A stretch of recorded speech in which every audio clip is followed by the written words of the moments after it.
Yeah, I got like an hour and a half of sleep. Then I was woken up to do something. Yeah, Oh well. that's right. I remember that now. I slept so hard, but I like cleaned for 2 hours after you guys left. So I was just kind of like semi-lucid by the time I fell asleep. Hey guys, it's episode 201. Did you end up finding any of the stuff? I'm Alex. We have Scott and Abishin here. What stuff? Oh, your stuff. No, I didn't find any of it. I think it might be under the love sack though. That could definitely be it. Why would Uh, he under there? That should Because never that's where you should have like, seen where Scott was curled up. you should have seen where I was. He was partially under a table and under the love sack, kind of like one arm.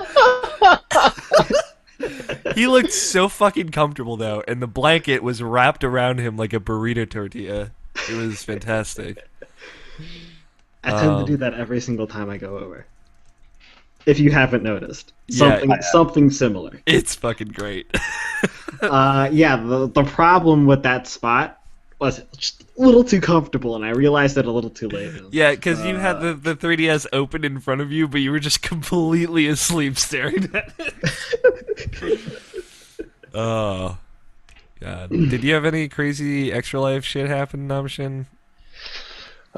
Crazy? Not necessarily. Like, got. Are we saving the? Are we saving it for the show? When we We're actually on talk the about- bonus content right now. I mean, like, extra life is part. I mean, whatever. Yeah. Well, yeah, anyway. just drop like one really good story, and then. I mean, there nothing really happened. Like, mostly it's just like me just scheduling around Mark and Katie because like Mark had to go to work the next morning and Katie was gonna do it, but like she just like lost all steam like midnight, so she wasn't really prepared for.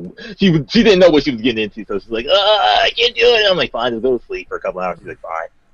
So like I had to hold down the fort for maybe like 5-6 hours. And Oh, so, dude, like, by yourself. yeah, all by myself. So Oh. so like I was like, oh, I'll stream the Netflix Citadel. I did all that. Nice. And then like. And then like, oh, I'll play something new. I'll play Stick It to the Man. That's when I was dying. Like the whole entire extra life, I was fine. But like around was like 4 o'clock, 4:30. The dark hours, man. Yeah, I was dying to stay awake. Like, oh my god, I have to play something. I have to use something that makes me use my fingers a lot. So I'll play Spelunky. I'll play Spelunky for like 30 minutes. Yep. And that kind of woke me up. And then it was like, I don't know. Then Katie finally woke up, like, finally! And then, like, she helped me stay awake. Then I abandoned it. Yeah, like the trick to a lot of those areas is recognizing that you need to play a multiplayer game. Yeah, we And should have played finding Fibbage then. Well, the Fibbage or you probably could have, if we played Fantasy Life when you promised me that you I'm would. so sorry. If we had done that, I would have been awake for a little bit longer. There's no guarantee that I would have made it the entire way through, but I wouldn't have slept then. Yeah, it was weird because like not all of us fell asleep.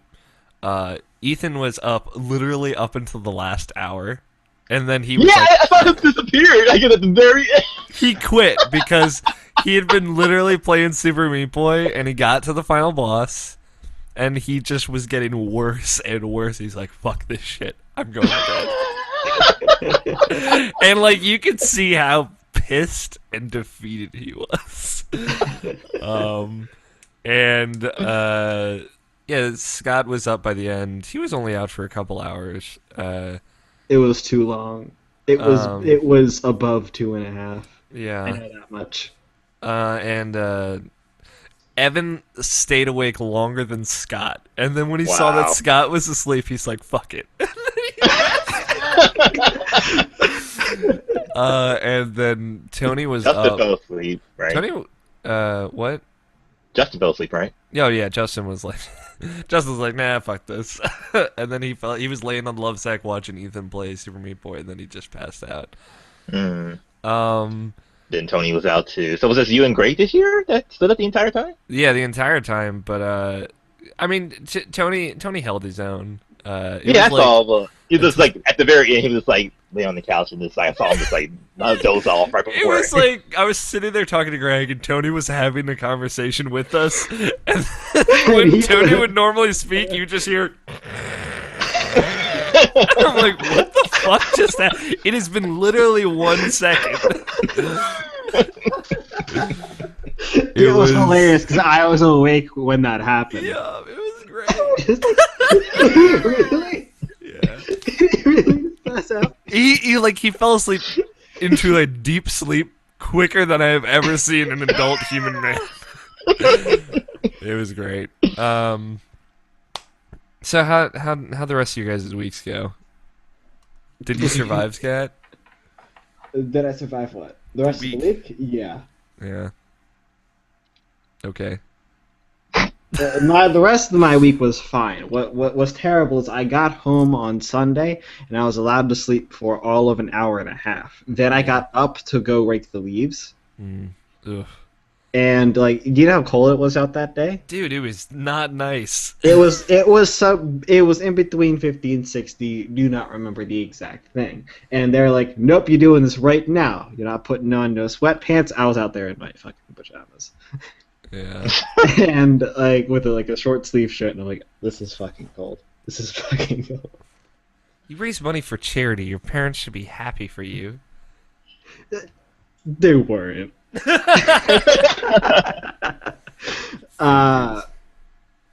So anyway, I was like, you know what? The hour and a half is enough to get me through today. I'll just go to bed at like 8 or something, and I'll be okay for tomorrow. I go to bed at 8. I was okay, sort of, for the next day. Yeah. You see, the real problem was I wasn't totally there that day, like Just at all. Not completely understanding. Like when I got there, I was like, I shouldn't be driving right now.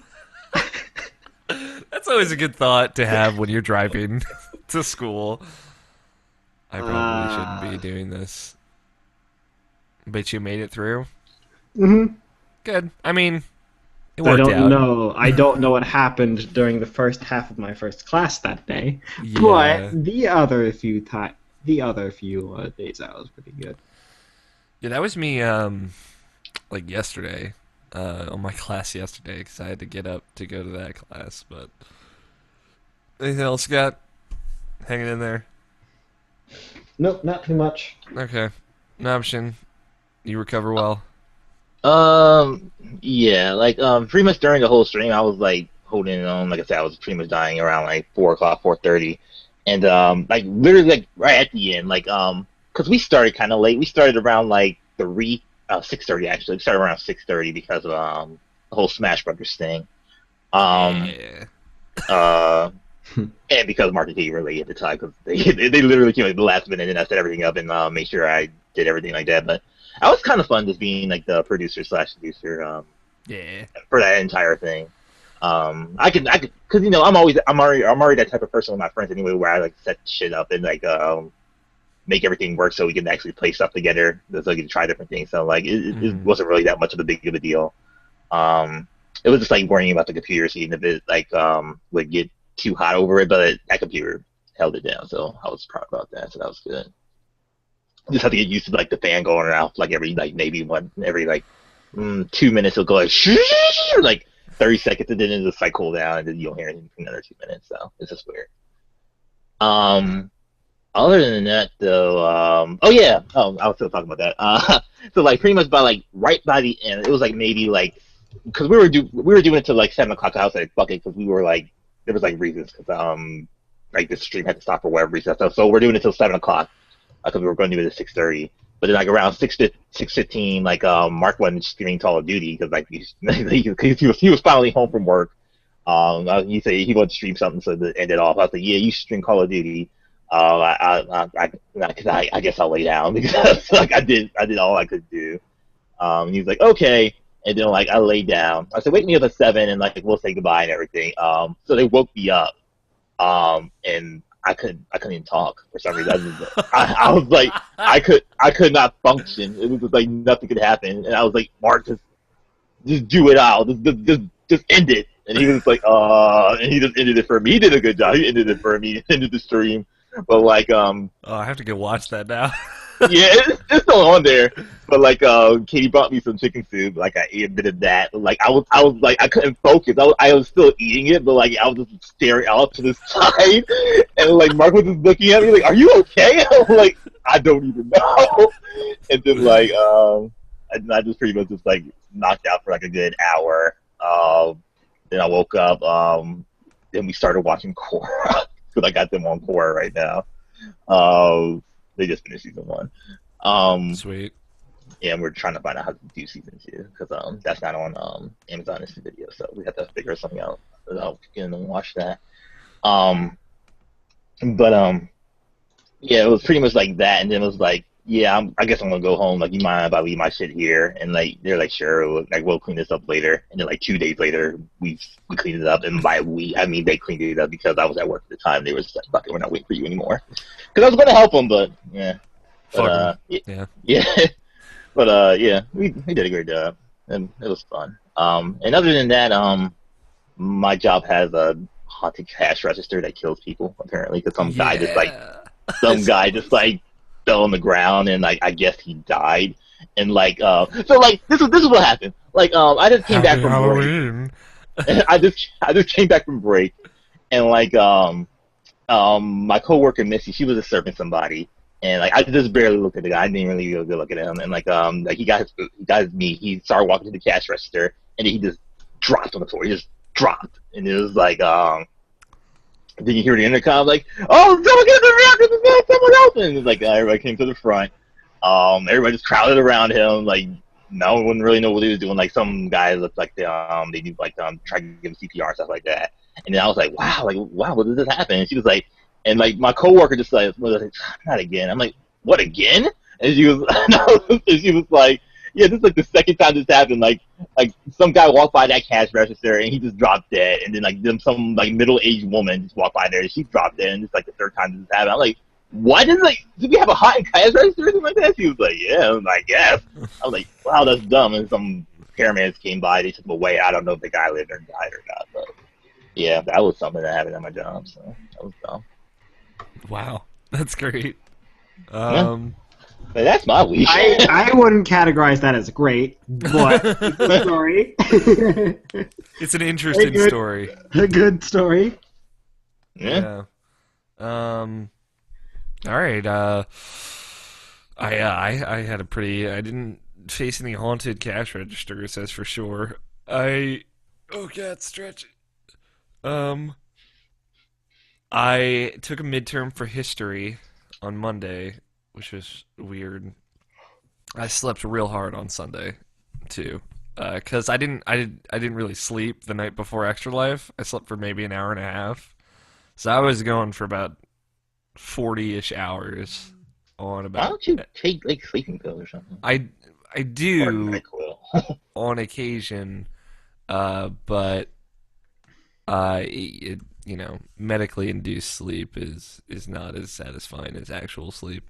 Not to mention that forcing your body to shut down instead of having it go through the process itself will make the process of it trying to do it itself less likely to happen. Yeah.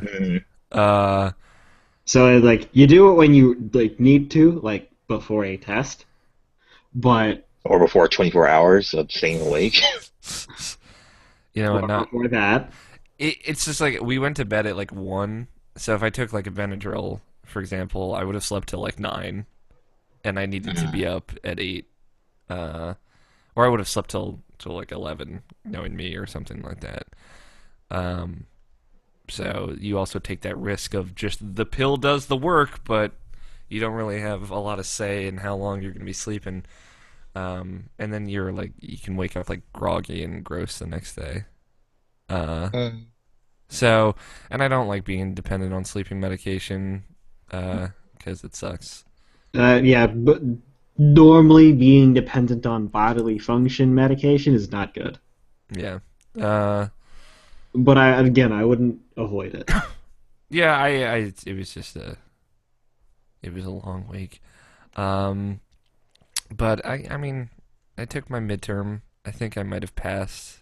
I think I did all right. There was just a moment during it where I was like, "Am I still awake?" I slept a lot this week because that's always what I do after Extra Life week. And then yesterday I like woke up for class, which was my CPR and first aid class, and we're on the first aid part of it now. We're just talking about like random industries, random illness injuries. And we're talking about stroke, and I'm just sitting there like, is this a stroke? I have my head in my hands. The teacher's like asking the whole class, and I'm just muttering to myself in the corner. But I mean, I was alright this week. Some stuff's happens, but and I've been going all crazy in my head, but that's normal for me. But I had a good extra life. I had a lot of fun. Save for like the last 5 hours when like I couldn't fall asleep even if I wanted to. I was just like not happy. But yeah, let's get this party started. I should probably open Audacity. Yeah, do your sound check. I feel like responsible. Thoughts on the new Naruto, bro? Ah, fuck. That's what I was also going to do. Ah, damn you. I read up until not this week, so I am reasonably caught up at least. Okay. Microphone, video games, talking about podcasts and shit. All right, looks good. Thoughts on the new Adventure Time, Scott? Yep. Yeah, I saw that shit. That's great. Demo killed Jake. It was like, yes, I did it in one punch. I'm like, that's not something you should be proud about.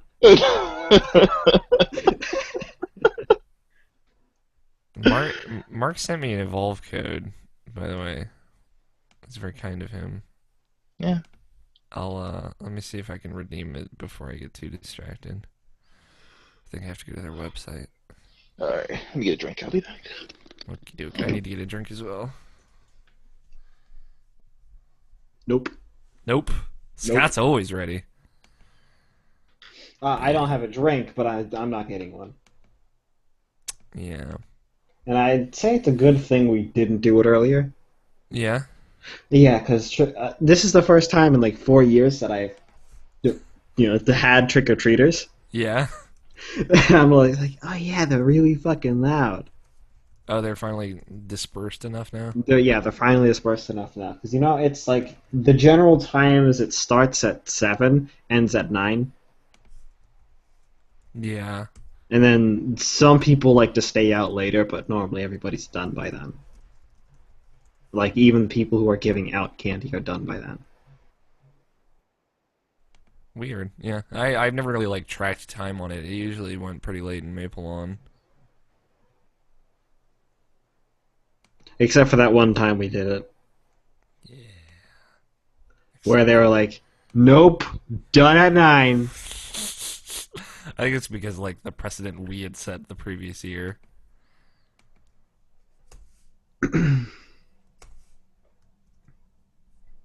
Yeah, something probably happened like that. They were like, nope, done at 9, and at 9 o'clock, you just see the lights. All the lights in the neighborhood just go off. They're like all the the inside lights, that tell you is off. Shit's done. I'm gonna get a Coke, I think. Maybe a drink. Yeah, and then we were like, the fuck just happened? We barely got around the. Oh well, back to Alex's apartment.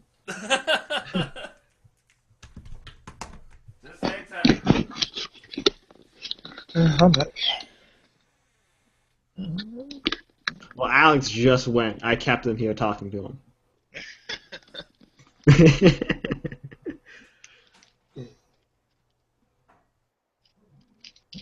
Just a little bit of candy haul my nephew got. Your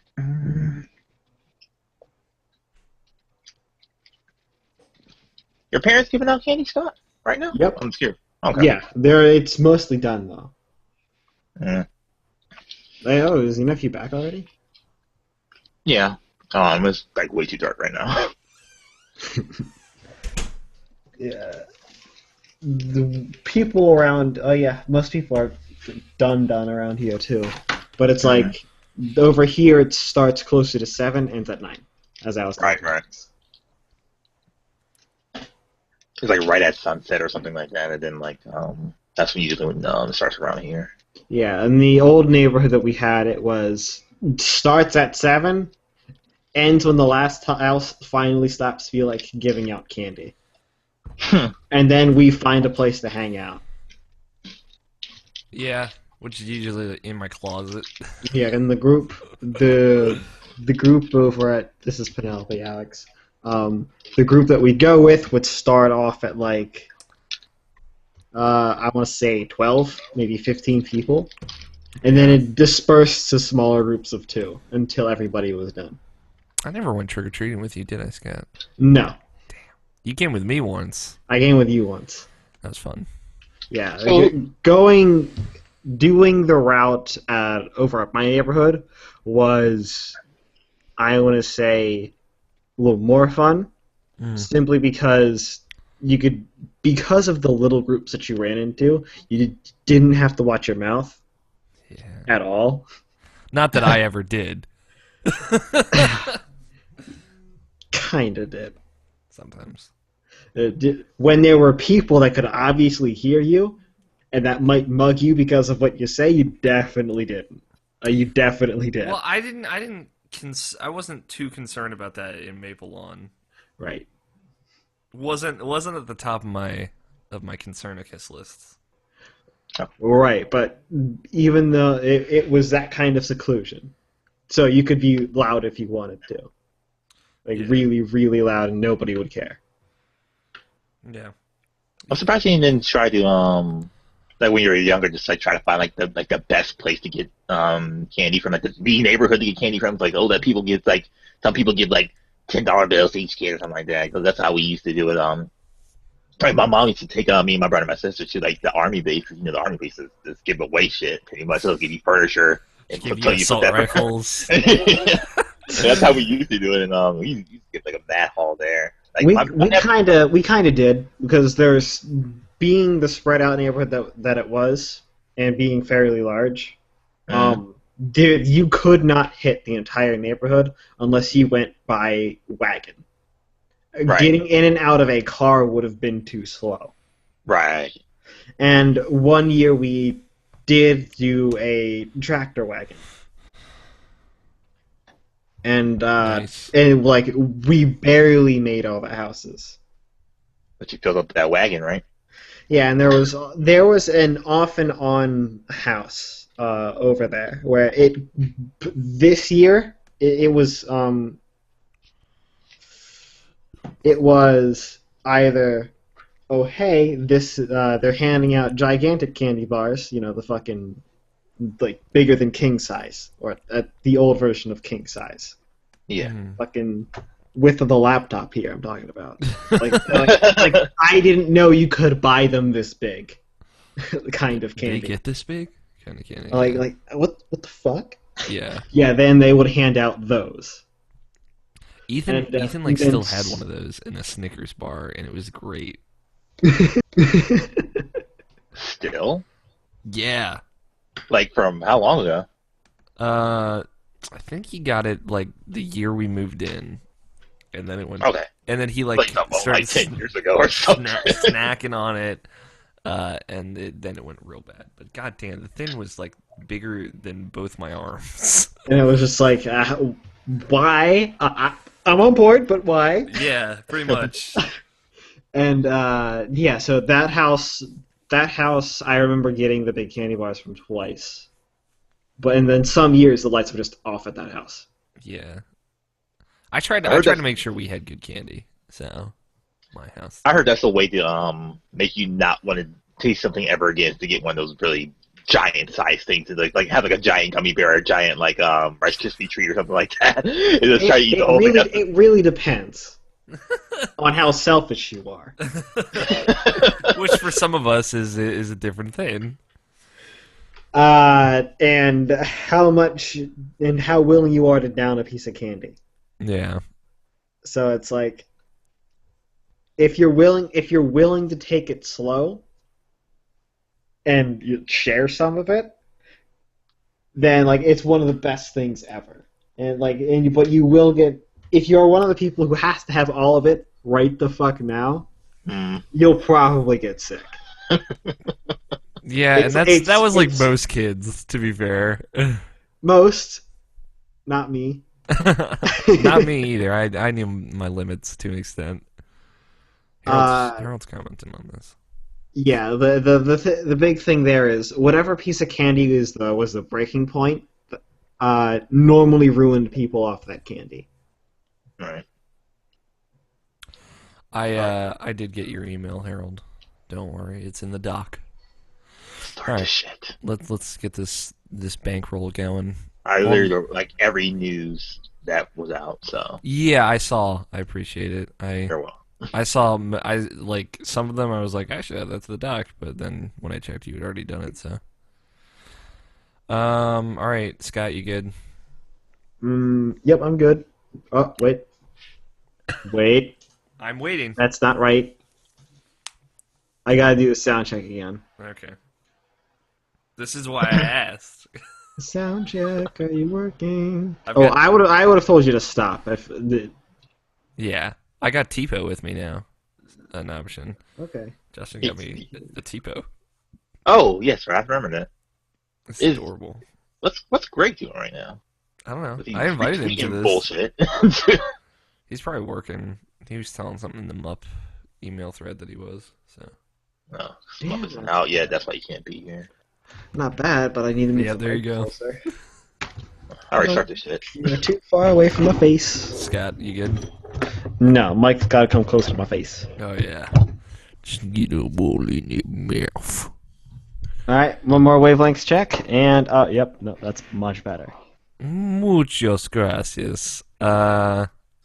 Let's see, is Hangouts okay? So you know, no? Hangouts froze like 3 times when I was trying to fucking open it. So Yeah, I should sound better now. if it freezes, you do sound wonderful. If it freezes, not my fault. Yeah, you see, before you could hear me tapping on my computer. Just Yep. that was me like pounding on my computer like it was a drum. All right. On 1, 5, 4, 3, 2, 1.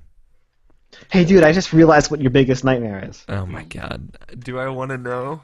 Of course you want to know. Yeah. Okay. Okay, you see, question. as we do that, every single time, and it never stops, forever, I say, God damn it, I fucked up. Yeah. And then we restart. That's my greatest nightmare. Just haunting me. Scott's mistakes. God damn it. Hold on, I don't think I'm using the right microphone. Really? No. What did I do to you? Happy Halloween! Trick or treat! Tricks galore tonight! Yes.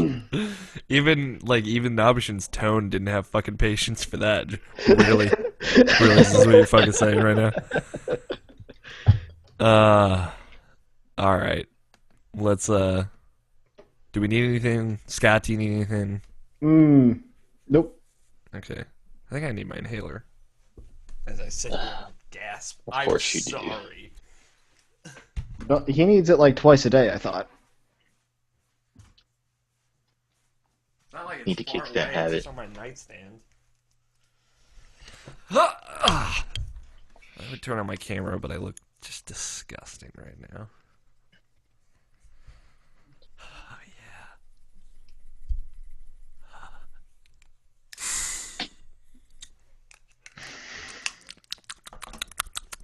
Sounds empty. It's not. Oh, yeah. Ugh. Let me reload the comments.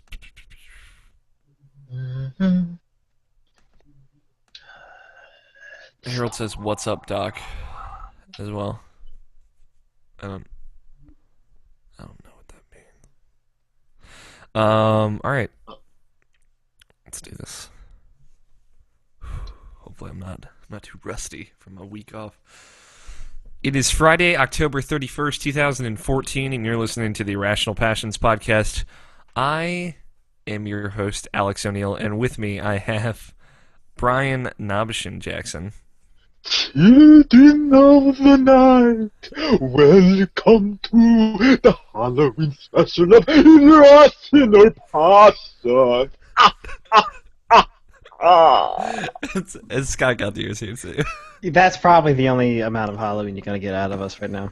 Happy Halloween!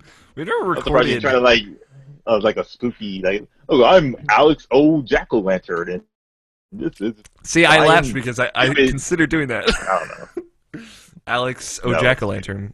Alex Jack O'Lantern. That's my Halloween Twitter name, which will be gone by the And time you hear this. Ryan Jackson. And I don't know what Scott would be. Scott Gutierrez. That's scary enough. Scoot Guppy!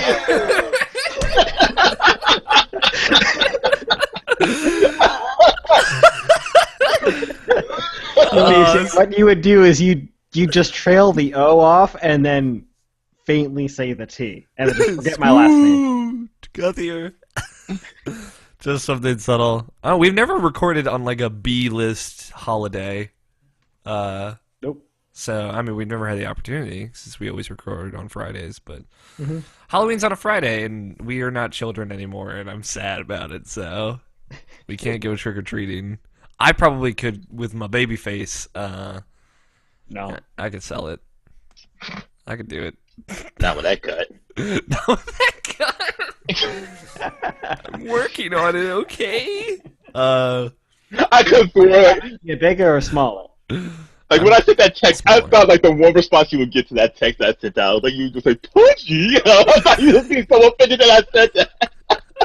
I considered it. When I was reading through, I apologize that I wasn't awake immediately.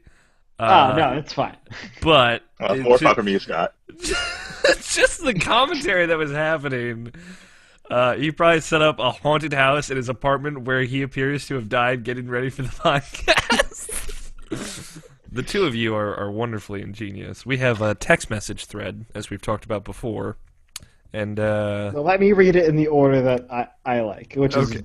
it's not. There's only something out of place. Okay. When That's- waiting for me to set up, this is what they did. It's what's the word, boss? A few minutes later, he probably died. Savage. Well, it is Halloween. Guess he wanted to play the part. I'm like, yeah, he probably set up a haunted house in his apartment where he appears to have died getting ready for the podcast. You're right. There's nothing more scary than a pudgy man sleeping with a fan blowing in his face while listening to Harry Potter with a scarf on. Oh, one fucking problem, Alex. How are we supposed to get in? And also, it's like, well, no, he wouldn't have done that. He would have probably died of dysentery. And I'm just like, or depression, whichever comes first. The dysentery got me. Dysentery caused by depression, made worse from bronchitis. You guys know me so well. Yeah, Pudgy. Pudgy? I was thinking like Patrick, he was like, Fatty, what called me fat? Just like the one thing I take away from the entire conversation. What? Yeah. So here we are. It's Halloween. We are inside. I don't have any trick-or-treaters because my building locks. So I got a nephew, and that's his only job for the entire year is to get us some fucking candy, and pretty much did okay. Not that Yeah. great, but okay. alright. Damn. Next year we'll do better. Well, he's 12 now. He barely wanted to go out now that his friend dragged him outside, so that's the only reason why Oh, we have come candy on. now. I did fucking trick-or-treating my first 2 years of high school. But anyway. Just like this silence of like, wow, that tells us a lot about you, doesn't it? I didn't do the first year of high school, but I did the last one we did. Yeah. That was that year. That's I when think you I was know like, it's like your last chance. Yeah. So it's Halloween. We're gonna talk about video games. Maybe we'll talk about some scary games. I was wondering what your guys' favorite scary games were, so we can do that after we talk about news. Valkyria Chronicles. Let's just ruin it for everyone. It's coming to PC now. A bunch of new people are gonna play it, but fuck it, let's ruin it. I'm sorry, that Mark. game's apparently is scary. Okay. I'm on board. Fuck. There are definitely really tense moments in Valkyria Chronicles. We'll talk about maybe some spooky games. Like I said, we got news and Extra Life was last week, and we did that, and we played a whole bunch of video games, and You should talk about that. yeah. So we played video games for 24 hours. That's as opposed to recording a podcast last week. That's what we did pretty much. Um, and if you didn't get to watch it, it should still be up on our excuse me, jeez. On our Twitch TV, just go to twitch.tv/irrational passions and look at our videos there, and they should all be archived. I don't know if I'm going to put them on YouTube, probably not, but I'll try and make sure they're all archived. And Nobishin did it on the Thursday to Friday. We did it, Scott and I, with the rest of the team, did it on Saturday to Sunday. So there's plenty to watch, and you can watch some absurd things. We played Dungeons and Dragons, which was a ton of fun. Which we probably should continue. Yeah, everyone wants to know what happens next. So maybe we'll continue that in a streaming fashion. And if you still like to donate, obviously you can donate to Child's Play charity, and all the money, all the proceeds go to helping children in need at the series of hospitals that they support. If you'd like to donate, you can still do that. The short link we have for that is bit.ly/IPEL 2014. It's all caps. And then on that. And thank you for all the people who donated on or at least my side. I don't really know about Alex's side, but for my side, for me, Mark and Katie, we all want to say thank you for that. We made up to $130. We didn't reach our goal for 250, but that's okay because we got what we can, and we'll be sure to if more than likely me and Mark and Katie will do it again next year, and this time they'll be there the entire 24 hours. So next year we'll like up the production value and make it a lot more fun for people to watch and play with us at the same time. So there you go.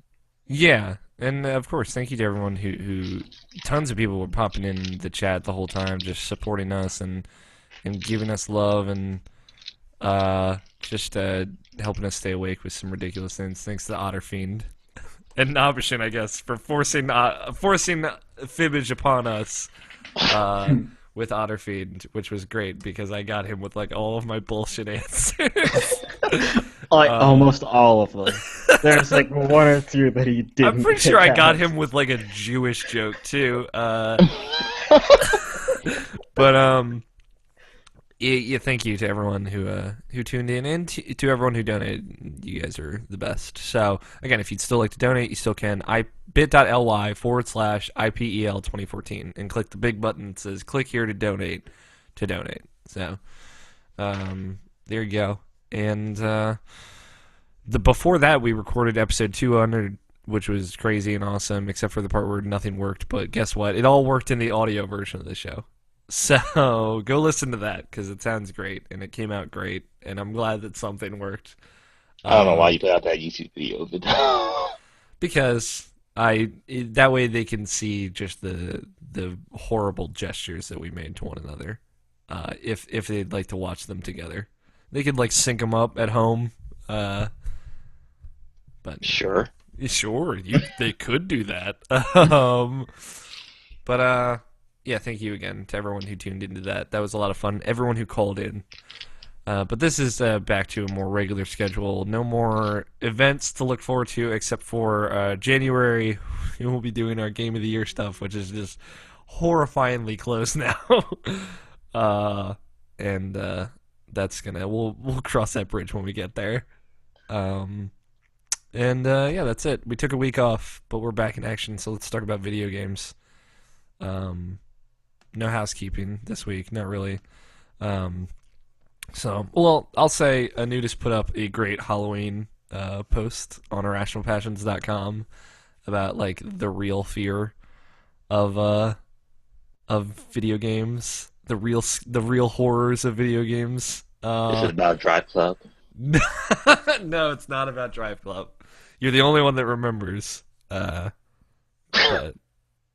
it's the true horrors of video games. It's pretty great. Go check it out. Let's talk. Let's video games. We played a bunch of stuff during Actual Life as well as on our own time. So You go first, Alex. okay. Um, so I wrote some of the stuff down that I played during Extra Life. Fibbage. We haven't really. Well, we talked about it on 200 a little bit. I enjoy that game. I can't play too much of it. Like I have to cut myself off from it. Especially when you start seeing like repeats, which is always depressing. Um, but yeah, because then like you know the answer and it's just not fair. uh, and you know what the good lies are. But Fibbage is good. Did you like it, Scott? I'm curious. I think it's only okay, and like that's why I was like, I'm out for these couple of rounds. Yeah. Like I'll play every time I come over, I will play at least one with you guys. It is super fun playing that game with people who don't really play video games though. Exactly. That's like the theme for that. Like my friends Chris and Tyler were over for a lot of Extra Life, and just seeing the shit that they would write up there was fucking fantastic.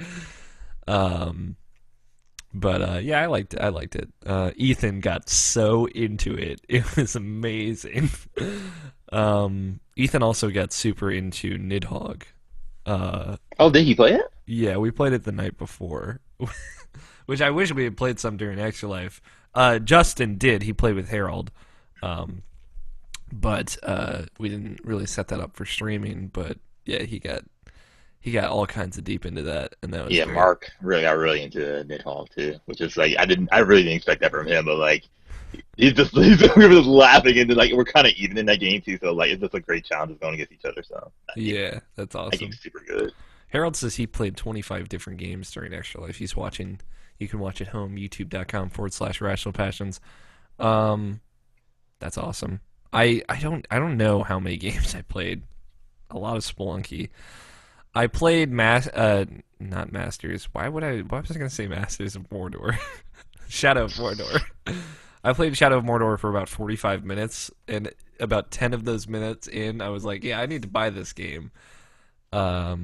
I was like sold immediately. I was on board, so I didn't play too much of it. Um, You should play my copy. I should.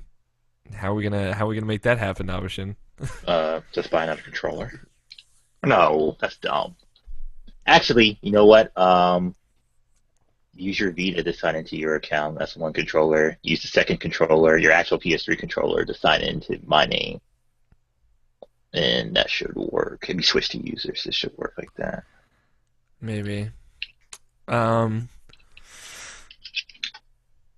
It's good. Like I really like the look of it. I like the feel of it. And yeah, it feels really good. It feels like it reminds me of Batman in that way of just it feels good. And like yeah, that game is like a Batman game. Um, I've been playing The Last of Us remastered with a friend who doesn't play video games, just to see how much they would get into it. So I played more of that during Extra Life.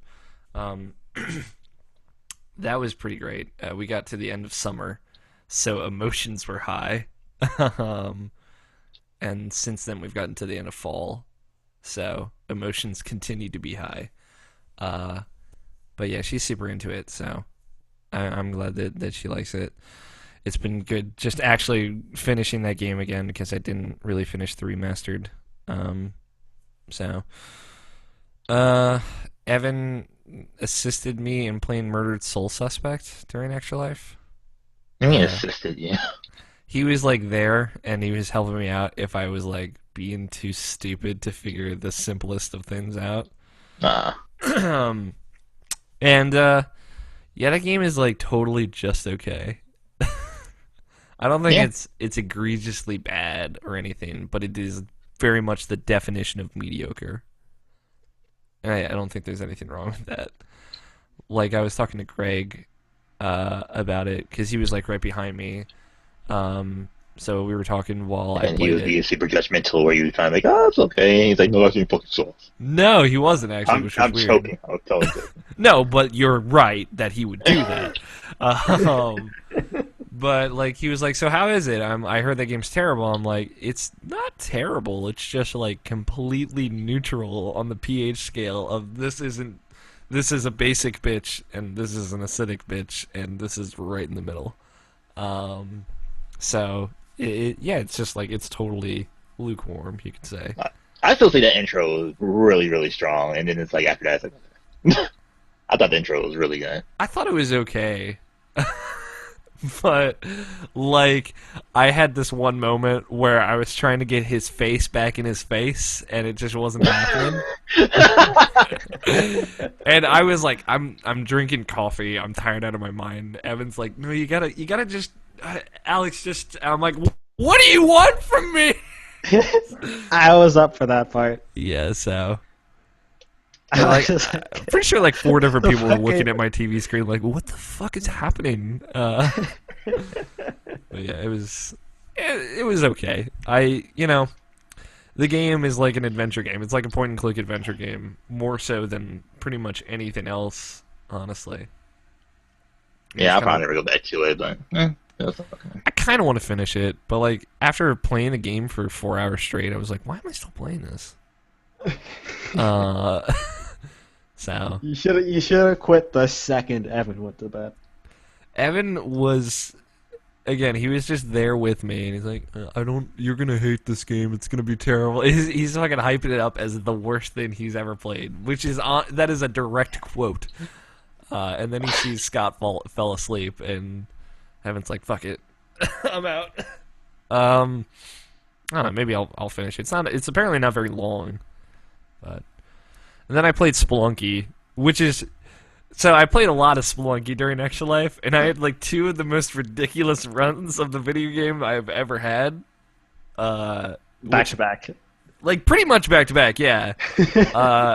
One was with Evan, a co-op run that I got to King Yama. Ethan?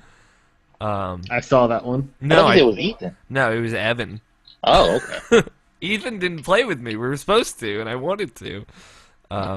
Neither did Tony. Because we could have fucking beat it. But it was fun. Like, Evan, Scott, and I were playing, and we were just doing 2 players so it wouldn't get too crazy. And Evan and Scott were switching off between who was playing with me, which I thought was fun. And yeah, we did really good on all of those runs. We figured out some really fun team dynamics. So I played through with Evan, and we got to Yama, and I had like 30 health, and I was all set. And then I had to kill Evan to get his bombs. And then I killed Evan and got his bombs, and then I killed Yama. And then when I was playing through by myself later, and I uploaded this one, now that I can, I should upload that to YouTube, because it's fucking ridiculous. But I got to Yama by myself without the cup that restores your health if you absorb blood, and I have like just Or a enough. jetpack, or fucking Yeah. I had a cape, yeah, and or a shotgun either. It's like you just went through there. I had a And cape. you had 60 bombs. I was like, what? How the hell you get 60 bombs and you didn't even like aggro the shopkeepers or anything? Because like I bought extra bomb packs when I was in the mines when they were super cheap because I got a dark level early on. It all like worked out in my favor. But I had 2 health going into Yama. So I considered myself fucked, but I fucking did it. I went crazy throwing the bombs up in his face, and I beat him, and then I almost got killed by a bat, but I didn't, and I had 1 health, and I had 2 bombs left by the end. And it was fucking awesome. So that was like, and luckily I saved that. I uploaded it to Facebook, and it's saved on my videos on my PS4, so I can upload that to YouTube now. So yeah, that's a particular favorite run of mine. Also, at some point when I was playing when I wasn't streaming, I think Tony was streaming, I was playing Spelunky, I just went through the fucking mothership and decimated it, and I got the ray gun, and then I died on the... Aww. I wanted to see that. I never seen through the meta shit. Yeah, it's not too bad. Like once you kind of get the hang of it, I've learned because I've done it like 10 times now. But yeah, it was great. I had told you, Nabishin, to go back and watch those runs. I was like so barely there, barely in the zone when I was doing those, that I was just astonished that I did so well. I'm trying to think. I can't think of anything else too much that I played during Extra Life. I did play Fantasy Life, um, and I watched Tony play his Vita TV. But other than that, that's pretty much all I did. Do we want to go through Extra Life first, or do you want to just talk about all the games? Just do extra life, I guess. For me, I played a little bit more. I have to really talk about. I just played games. I just played them just to play them. Like I just played kind of Mario Forever, DMC, Mario Kart 8, Nidhogg with Mark. I already explained that. So that's just a good multiplayer game for the both of us. Yeah. I went through the entirety of Mass Effect Citadel. I just streamed that because I wanted to stay awake and I really wanted to show it off because no one still plays that game. So, and then like I played Stick It to the Man, and that's when that was the point that I played that at 4 o'clock, and that was the point where I was like, oh, I'm dying. I need to stand up. I need to play something else. I played maybe 10 minutes of Stick It to the Man, so I have nothing really to say about that game at all. I don't even know anything about the game because I fell asleep playing that game pretty much. And I did a little bit of Spunky, and I did a little bit more of Metal Gear Solid 2. How far did I get in that? I did. I I did the pacemaker part, and I just got past that part where you had to dress up as one of the security guards and had to get out. That's where I'm at. Mm, gotcha. And yeah, then I bought Bayonetta too. And yeah, that's all my extra life stuff. Scott, what about you? Anything extra lifey that you wanted to? Well, you gotta remember what I played. You played exclusively handheld games. Yeah, and it was a fuck ton of Persona. Which, by the way, all the non, what is it called, TV stuff that I did, all Yeah. gone. Oh, what? The battery ran out in between one of our D&D sessions on one of the times that I just forgot to put it on the charger. And Damn. I'm just like, That's so yeah, that's heartbreaking. around when I picked up Fantasy Life afterwards, Yeah. and that's what I was playing. Okay. And obviously So we'll I talk about have Fantasy Life. like before I left, the counter for the time played on Fantasy Life was 10 hours. Okay. Yeah, I'm 10 hours deep into Fantasy Life now myself, so. But yeah, you were way deep during Extra Life. What level were you by the end of Extra Life? Do you remember? I wasn't too high during Extra Life. I noticed that they were encouraging you to pick up every life, Yeah. so that's what I was doing. Oh, okay. And so I did all the quests. Okay. And I skipped one, but then I immediately regretted it. I skipped one, and I didn't regret it because you can The like stories are, yeah, the tutorials are there. I think the stories are fun. Yeah, I do too. I've only skipped one though. I only have the 4 of the lives, so it's not a big deal. All right, that is Extra Life. So as far as video games go, outside of Extra Life, the week before Extra Life, post 200, I was like, man, I want to play Banjo-Kazooie because this is the kind of person I am. It was like I haven't played this game since 2008, so let me play this game now. And then It's been that long? yeah, that's when it came out on Xbox 360. I only ever played it once. Damn. Yeah. Maybe I'm thinking about Kate because I remember someone playing that recently. Banjo 2 came out in 2009, like 2 months later, which I'll get to in a second. So then, in the space of 14 hours, I 100% completed Banjo-Kazooie, which is something I've never actually done, weirdly enough. And then I got an S rank in it. I got all the achievements. Yeah, I've never completed the game either, but the last time I played it was like when it came out, NES. Fucking N64. N64 it Yeah. was? Okay, so N64, which was, I don't even know. Somewhere in the 1995 to 2000 era. Yep. Yeah, it's fuck. That game's really good. I like going. I was going at it like from a different perspective because it has been 6 years since I played it. Um, I was just trying to like appreciate it more as a video game, um, and I like that opening level. I find in that game is like super smart at kind of illustrating to you what this game is all about.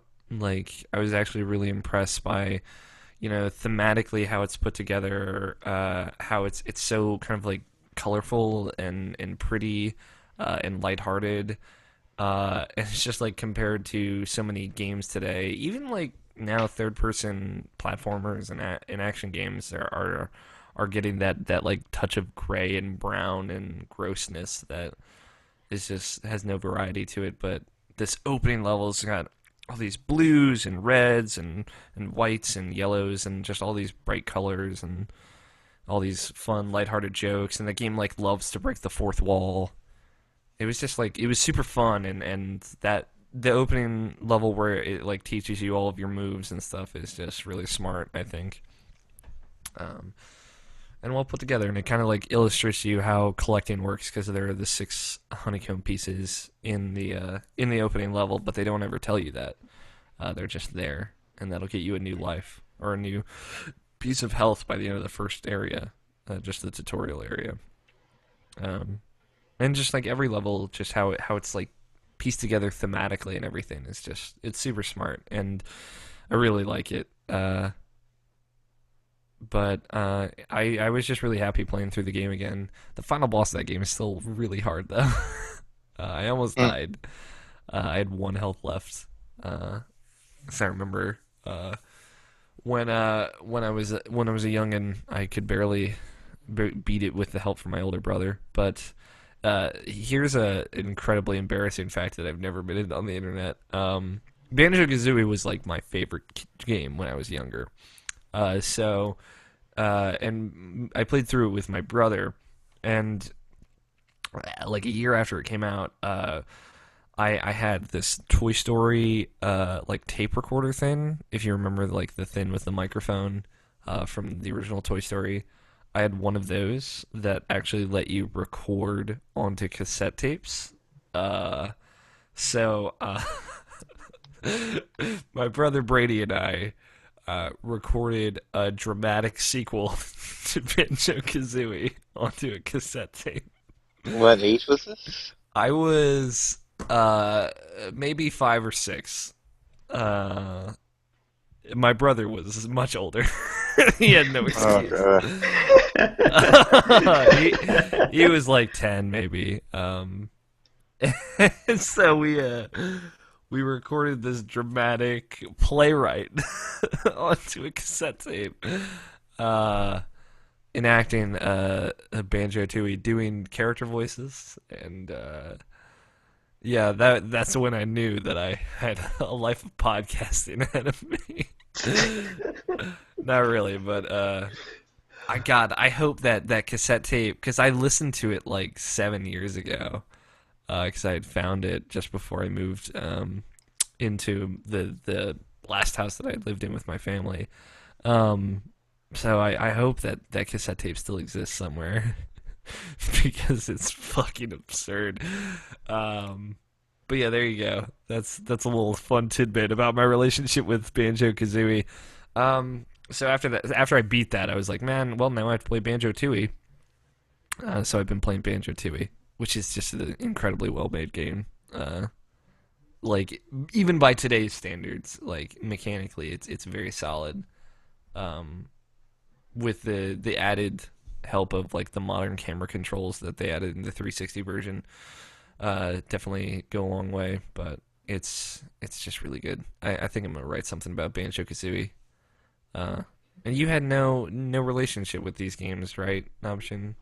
No, I never had an N64. And I kind of missed, like, other than like Mario 64. I never really played those type of era type of games. Yeah. Did you play Croc on PlayStation? You know what? That was something I always saw on commercials. I always wanted to play. I never got a chance to play it. And Yeah, that's like the equivalent. So instead I rented Bubsy 3D, and that scattered everything. centered everything for me for platformers for a while. It was like, yeah, I think not Ratchet and Clank, Spyro was the Banjo-Kazooie for PlayStation. Yeah, I did play the first Spyro. Like I said, that gave me motion sickness, but I did watch So it. wait, you never played Croc? Croc, man. That's a fucking video game right there. That game is terrible, but like in a way that warms your heart. They used to play Gex the Gecko though. Yeah, Gex is good. That was good. So other than Banjo stuff, which I'll talk more about at a later date once I've sunk more time into Banjo-Tooie. Banjo-Tooie is like an open world game too. It's weird. Like all the sub-worlds are connected, and you have to like do tasks in other worlds. The game came out in the year 2000, so it's an interesting case. In the year 2000. There it is. Also, Harold wants to know if we got in the Pizzone during Extra Life, which we didn't. Nope, not doing that again. No, Never. we're not making the same fucking mistake we did last year. Persona 4 Arena Ultimax, I've been pressing through the Persona 3 story just little by little. I haven't put too much time into it. I need to get back to it. I've just been so distracted.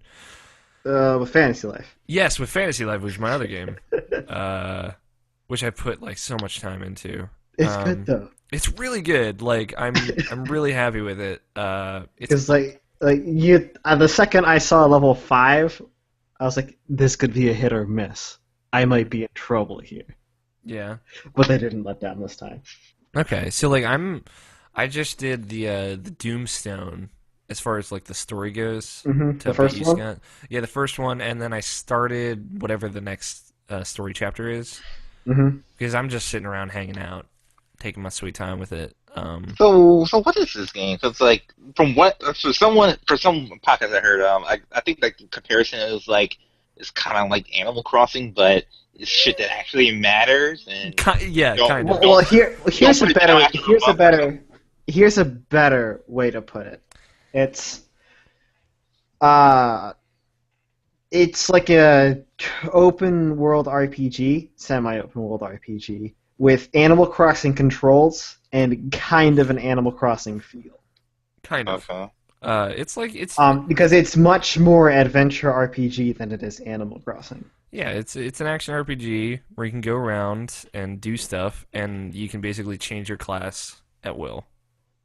So like, but the thing is like your character develops all the skills of the classes kind of like together.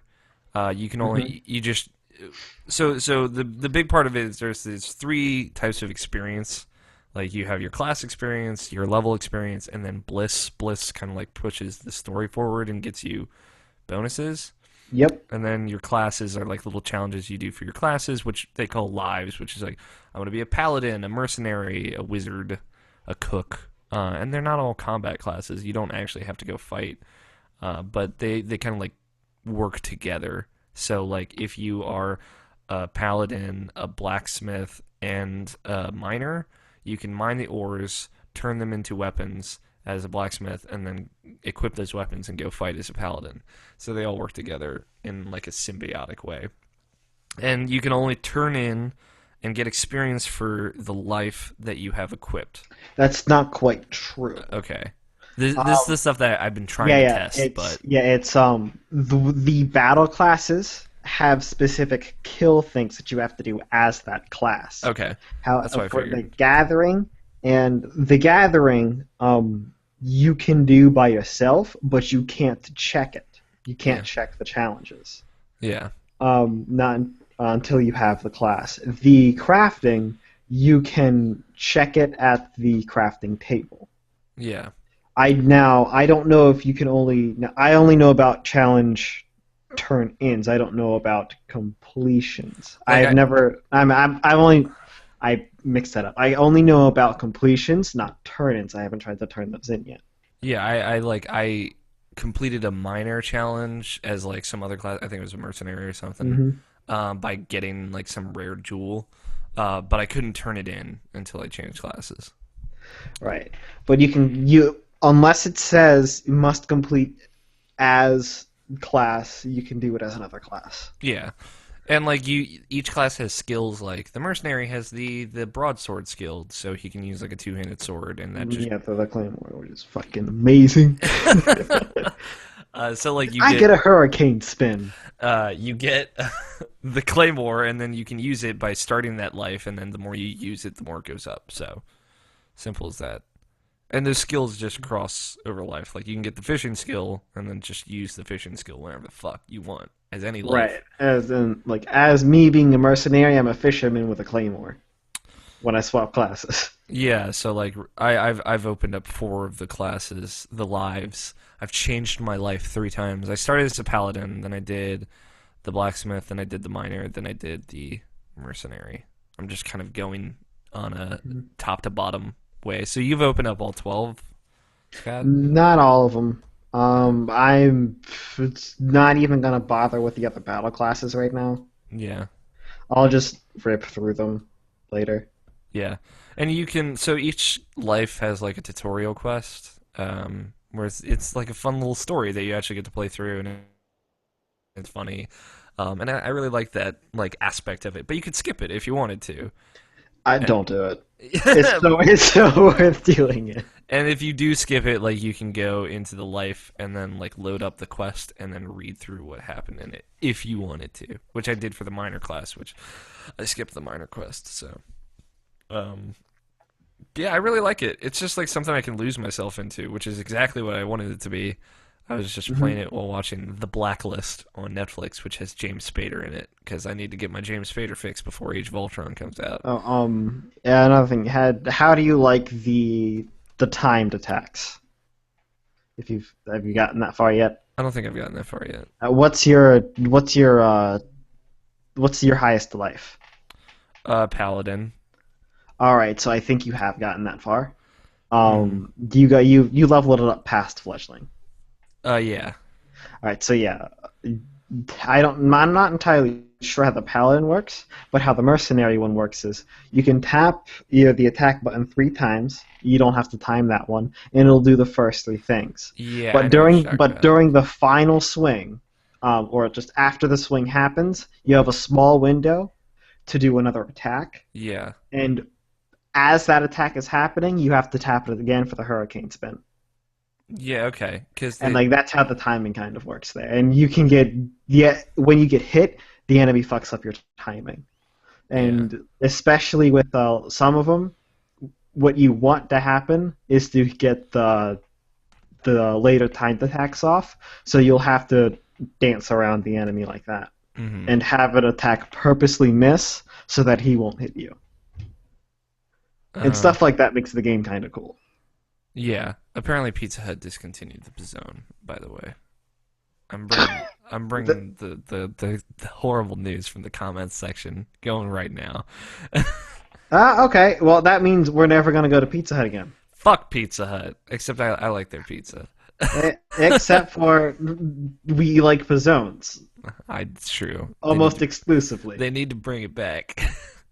Breaking my Almost heart. exclusively. I'm not gonna say exclusively.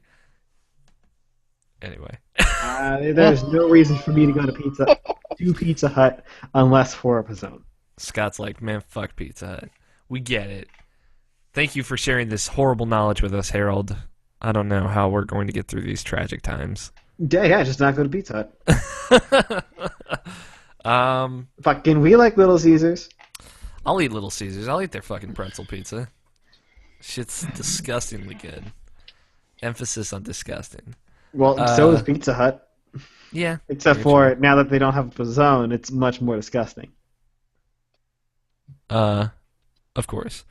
Let's see. Anything else on Fantasy Keep in Life? mind, I'm not a huge fan of cheese-filled fries. Scott, I'm getting us back on task. No, it's not time yet. I need to talk about it. This is how Scott copes with emotional trauma. Fantasy Life. Bring up another topic. It's good. Video games, good. I like it.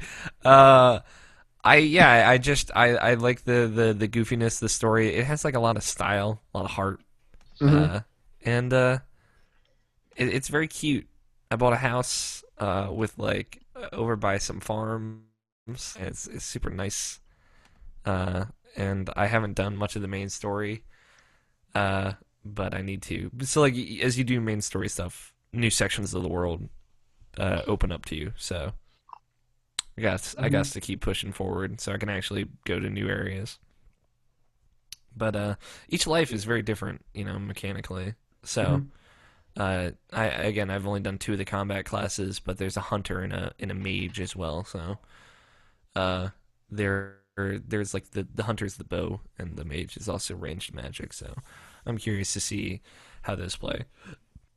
But yeah, I like it. Especially since I went ahead and I took a look at the skills, and you have a skill for each different type of magic, and you only have 2 attack buttons. Yeah. So it's like, how are we gonna be switching through those through the magic?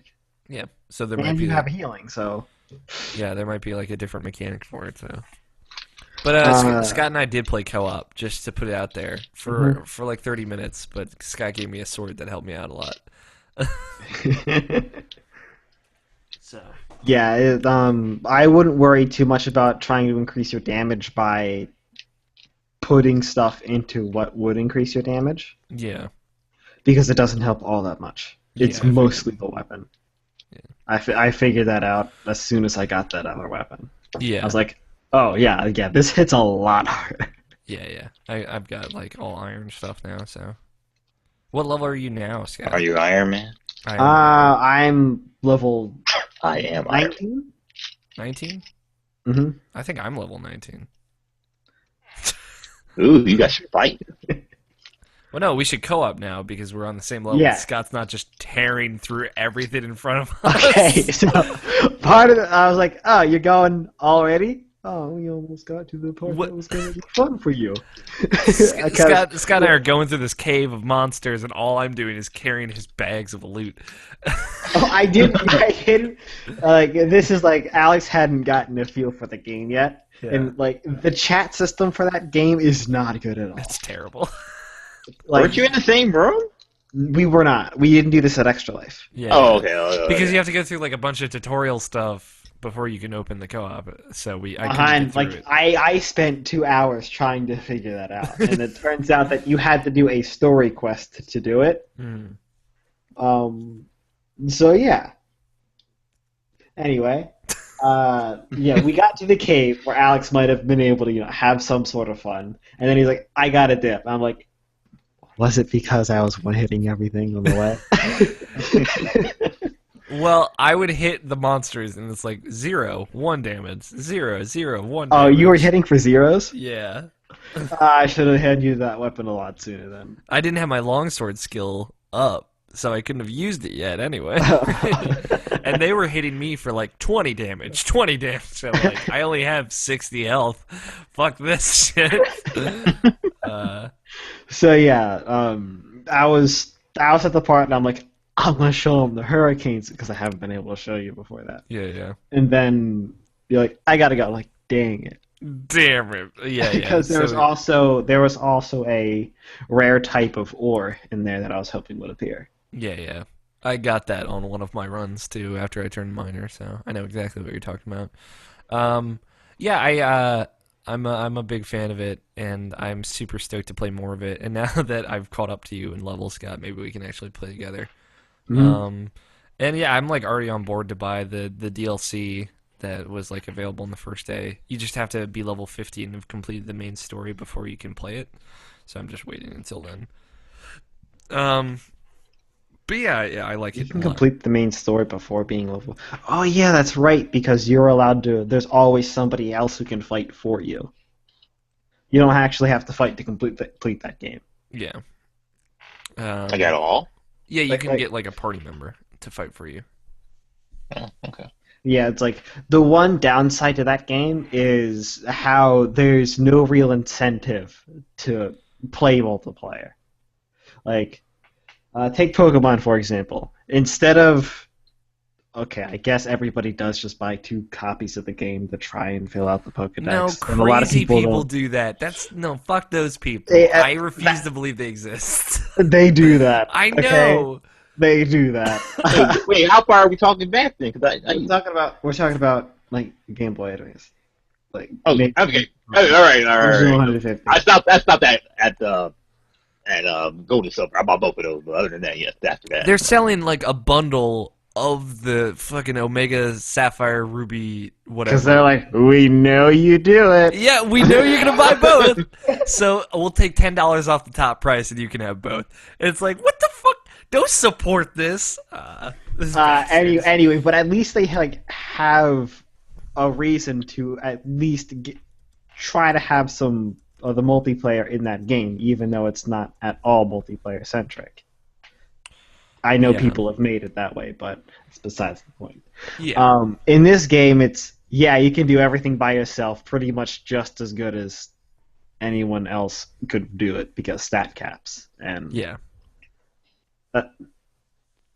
I might be higher than 19. That's just the last time I've remembered to check because I put Now the all truth comes out. I put all my points in luck, Oh. and I ended up maxing it. What's the max? 50. Oh. I was Yeah. like, huh. Because I was like, you know what? I want to crit a lot. Yeah, All in luck. the DLC adds a new area, a bunch of new quests. I think it adds a new story and new pets, birds and dragons. Yeah, I went ahead and I was kind of like, increases stat gain to 100, and I'm like, oh, okay. You figured it out, Scott. I'm not 100% on board with that yet, though. Yeah, Not yet. but you like the game as well? I do like the game. Yeah. A lot. Hey, yo, Scott, Binding of Isaac Rebirth is going to be free for PlayStation Plus members. It's like Spoilers. tomorrow. So guess what I'm gonna be doing tomorrow? It's on Tuesday, this coming Tuesday. Oh, not tomorrow. I know. I know. That has multiplayer, though. I don't know if it's online. Maybe. So you know I'm gonna be bugging with you. Oh, yeah. Bugging you to play it. I can finally play it, though. Like, I have a controller. I can do Mhm. it. I can do this. Have you been playing anything else, Scott? Let's see. Yeah, you remember how I said, hey, yeah, I brought my computer, and in case things go real bad, I could break it out and maybe play Sonic, because I also had the controller with me. Oh, I never fucking broke any of that out. I passed out before that happened. Yeah. Uh, We know. So yeah, I played around an hour or so of that. And Okay. it's alright. Which Sonic are we talking about? Generations. Oh, okay. Yeah, it's the weird one. Yeah, like the 2D one, the old Sonic feels old school. However, the new generation Sonic doesn't Just like feel Sonic Unleashed. smooth as I thought. Sonic Unleashed. That sweet, sweet Sonic Unleashed. The Sonic parts were okay in that game. I was going to say good, but I switched it down to okay. I know. I'm proud of that I thought shit. I thought they were good. Like good, not just okay. I thought they were good. They were the best part of the game, I'll say that. Well, yeah, and like besides,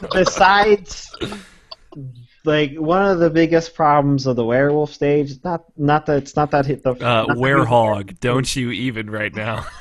I'm leaving right now. Okay, Okay. 2 and 4, motherfucker. Anyways, I found out that it was the biggest problem with it, why it was so frustrating, and what made it a hell of a lot dumber than it should have been is that there was no drop shadow. Yeah, you know that thing in 3D games that tells you exactly where you're going to fall? Yeah. Yeah, that didn't actually happen. So you'd think, and I was like, oh, that makes a ton of fucking sense, because you think that you would make it, but then you just don't. Hmm. Yeah, kind of because you can't see where you're landing. Fuck that noise. I don't like. Do not like. Unfollow. Yeah. Unsubscribe. So they would have been all right despite the fact because they had a lot of platforming in those stages, Yeah. and Garbage. the platforming on that side was completely broken. Yeah. All right. Well, Sonic Generations aside. There was that How far did you get in Persona before you lost your save? And before I left my save. Did you beat the boss? Oh yeah. No, did you boss? save after that? It's all the stuff after that. Oh, well, at least you beat the That got boss. deleted. what boss? Namatame or? Yeah. Yeah. Okay. That ending, though, to that whole sitch, though. Mm-hmm. Just don't forget to finish that Marie social link. I won't. I know. Let's see here. There was no actual console gaming for me other than what is it? PlayStation Friends Sports, whatever. What's that thing called again? Oh, Sports Friends. Sports Friends. There we go. The fucking pole game was awesome. Yeah. The horrible is really good. Yeah. Fucking that game is so stupid. Namish and I are the best team, though. Days. And Nidhogg. Nidhogg. Should get a tattoo of It's a lot Nidhogg. of fun. That game is a lot of fun. Alright, Nabshin. Let's get the peons out of the way before we get to the queen, though. Okay. I fired up Watch Dogs when you after I got it from you, Alex. So I just tried that for myself. Oh, you didn't even try Metal Gear Solid, did you? No, you because spent 1 hour with it. I gotta finish Peace Walker before I do it because I want to understand what's happening. True. That is true. Will that ever happen this year? That will. I mean, like, Just not anytime soon. I'm gonna try this year, but like Metal Gear Solid 5 isn't coming out for a long time, so I'm not like too stressed about it. Yeah, I'm not going to play Ground Zeroes anytime soon again either. So at least not till I finish all the other Metal Gear games. I'm marathon through that. Eventually, I'll get through that. Yeah. But yeah, I played a little bit of Watch Dogs. How'd that go for you? Ooh, that did not go well at all. Yeah. I don't know. It's like it was at the point where he went to his nephew's birthday party. But I was like, wow, I really don't like this character, and it's like the gameplay wasn't really speaking to me at that point either. So like Aiden Pierce is a shitty character. It's like his whole like reasoning and like mythology about it is like, oh, I gotta do this to protect you, but I don't want to like actually spend time with you. That's stupid. So I don't know. I do know. And the gameplay's not that attractive to me either. And just like looking at everybody's shit, like you're just constantly looking at your phone when you're walking. That kind of bothers me for dumb reasons, and I don't know. Like, it was not appealing whatsoever, so that's pretty much probably all I'm going to play with Watch Dogs. It's not that fun to me. Yeah, I mean, at least you played it. It's fun for a little bit because I did play, but then I was like, do I want to like actually play this game? Nah. Yeah, it's like you get into it and you're like, this all. I can see where all of this seemed like such a good idea, and then it's just completely not in practice. Like sitting here playing it, I'm not having any fun.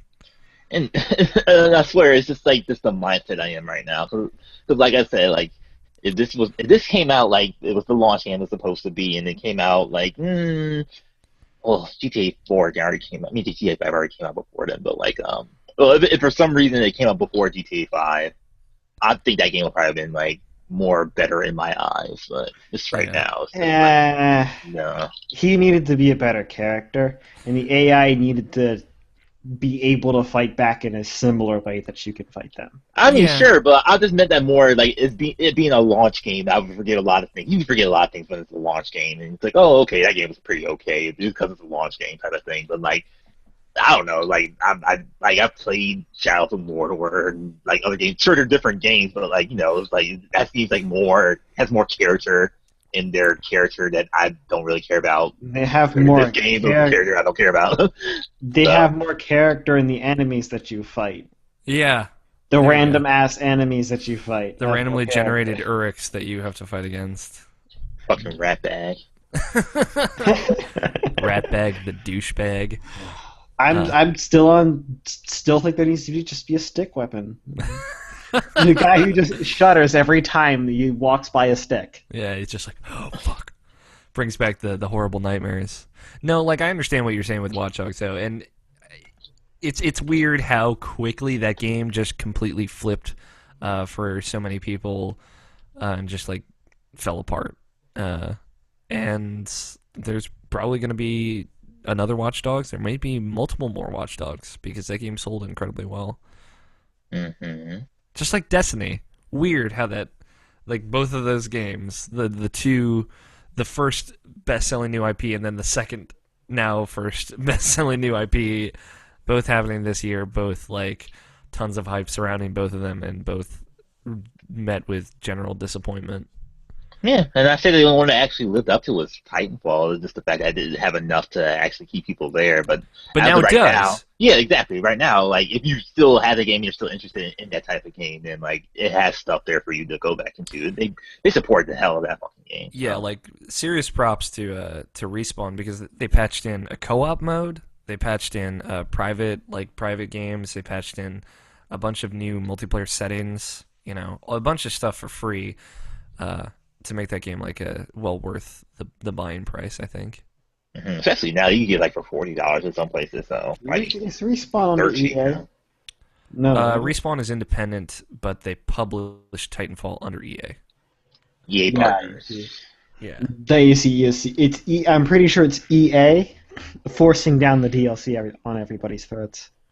Yeah, I mean, like they did put out the season pass and like the 3 expansions. I think the third map pack is still hasn't come out yet. It's coming out soon. No, they're done with their season pass. Oh, okay, I wasn't sure.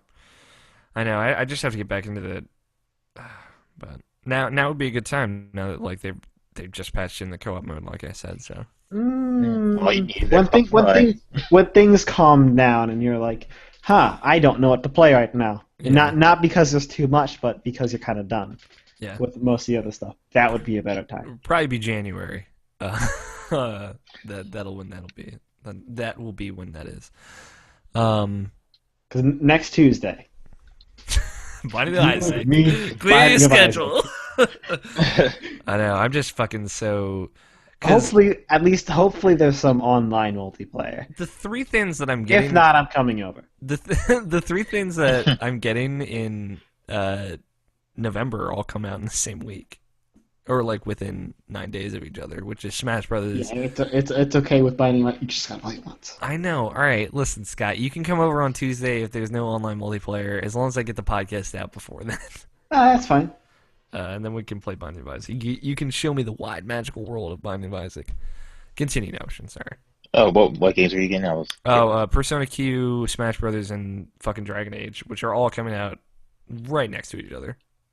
Oh, did you do the Dragon Age? What was it, Dragon Age Now, or what's the fuck is that thing called? Like where you can like put your shit online, so like when it comes out, you can actually have your save on your next gen console. No, but I'm gonna do that. Yeah, look it up right now. It's Dragon Age Next or Dragon Age Now, something like that. Dragon Age Keep. Yeah, that's it. Okay. What is going on with this now? You can like upload your Dragon Age 2 or 1 save and get that shit going. You can even alter it a little bit if you wanted to. Okay. So like if I wanted to actually get one more in and just like say fuck all the other games, just play that one, I could do that. I'm on board. All right. But yeah, that's Watch Dogs. Nothing. I'm a little bad too. But hey, that's just me. Been playing a hell of a lot more Hyrule Warriors lately. Like, mostly, like partially because it's my job because I have to help Katie for costume. But right now I'm playing the enrichment mode just to unlock the Warriors viewer mode for Zelda, just so she can get a good look at Zelda's sword, so she can find out how to make that. But other than that, it's just like I've been fucking just like just unlocking shit and just playing through that game. Like I'm growing on that game a lot more. I really really enjoyed it. It's almost the opposite in the second time, where like I was like really lukewarm on that first, and now it's really growing on me. So yeah, I think I'm really liking that game now. Like it's polished, like a polished Dynasty Warriors game for sure, and it's like I don't know. I just enjoy it. I just enjoy just going through that, just mashing buttons. It's just a fun, dumb game. I really enjoy it. I'm also upset that I totally forgot to bring that to Extra Life. You should let Alex play that game just so Yeah, he can at least get it. like we're both still on the fence of should we be telling Alex to buy this or not? Yeah, right? Yeah, I'm still on the fence of that. Like, I just say like just like try it out for yourself, and like if you like it, I say buy it. Because like I said, what you see is what you get.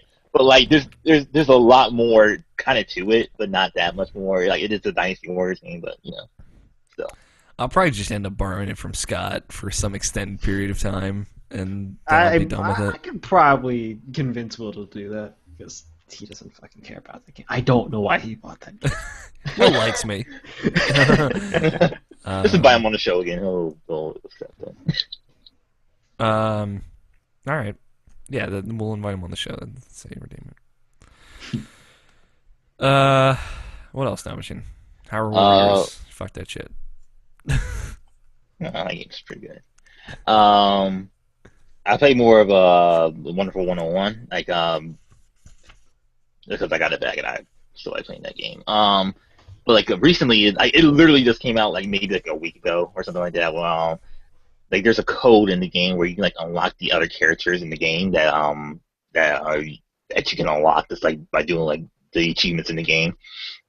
Because you have to be in a certain area of the level, and then that's to like do up. No, it's up, down, up, left, right, X, B, A, Y, something like that, something around that way. And like some of the characters, and like I was only like a few characters away, and like and like sure like I could like play on the hardest difficulty and unlock it myself, but like like I pretty much got everything out of that game I already wanted to, and it's just like I just wanted to play the character, so like I just did the code and I got Borkin and Amora and Bayonetta and John and Rodin in the game, so that's fun. What does like Bayonetta do? She has like 4 guns at the same time, and like when some enemies attack her, you can like do witch time, so it'll slow down the arena, so you won't have to waste you won't have to waste one of the badges. Cause like there's a badge for your emblem that you can install so that you can have like a slow down effect. But now that you have Bayonetta on your team, like you don't even have to have that installed, so you have a free slot to just use witch time for when he attacks. That's awesome. It's really good. Yeah. So everything slows down. You can just attack them like get a good combo on them, and maybe take them out before the slowdown is over. So it's good shit. Just for dodging time. But yes, Wonderful 101 is still good. Formerly the best Wii U game. As replaced by Hyrule Warriors, as we all know. Alright, I'm done. And like I said, I played the Bayonetta too, and I played a little bit of the original Bayonetta on that because like like came with the game, and that it's a really good port. It's really good. I had some slowdowns in certain parts, which is I don't know, like I just never noticed it before when I played on the 360, or maybe because like I'm back to like being vanilla, so like I don't have like all my old saves, or I'm not as powerful, so like maybe I never noticed it before because I just like breezed to it because I like took them out in 3 hits or something like that. But yeah, that did a really good port. Like those costumes are so good. Like they look so good on her. The Link costume looked really good on her. The Samus costume looks awesome, and the Princess Peach and Daisy one looks really good too. And just seeing like Bowser's hand just come through the screen when she does her Wicked Wii summons. So those are really cool. God, I wish like when she actually did like one of her big summons, like it actually was like Bowser chewing, but I guess it didn't have like a Nintendo character just like actually like decapitating something by biting his head off. So, oh well, maybe next time. Maybe next time, yeah. But yeah, that game still holds up. Still looks good. Well, I'll mention that in Bayonetta too. But yeah, that it runs good. It feels good. Like the port was like super good actually. It's like it just feels really good on the Wii controller and everything like that. And the touchpad controls are actually kind of cool. I didn't really use it that much, but it works.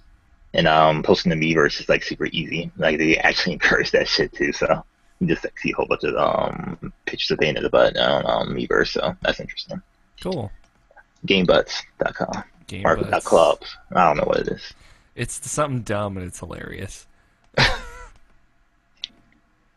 All right. Are you What? ready? Talk about Bayonetta 2? Oh, what do you want to know about Bayonetta? What do you think of it? How does it compare to the first Bayonetta? It's better it's better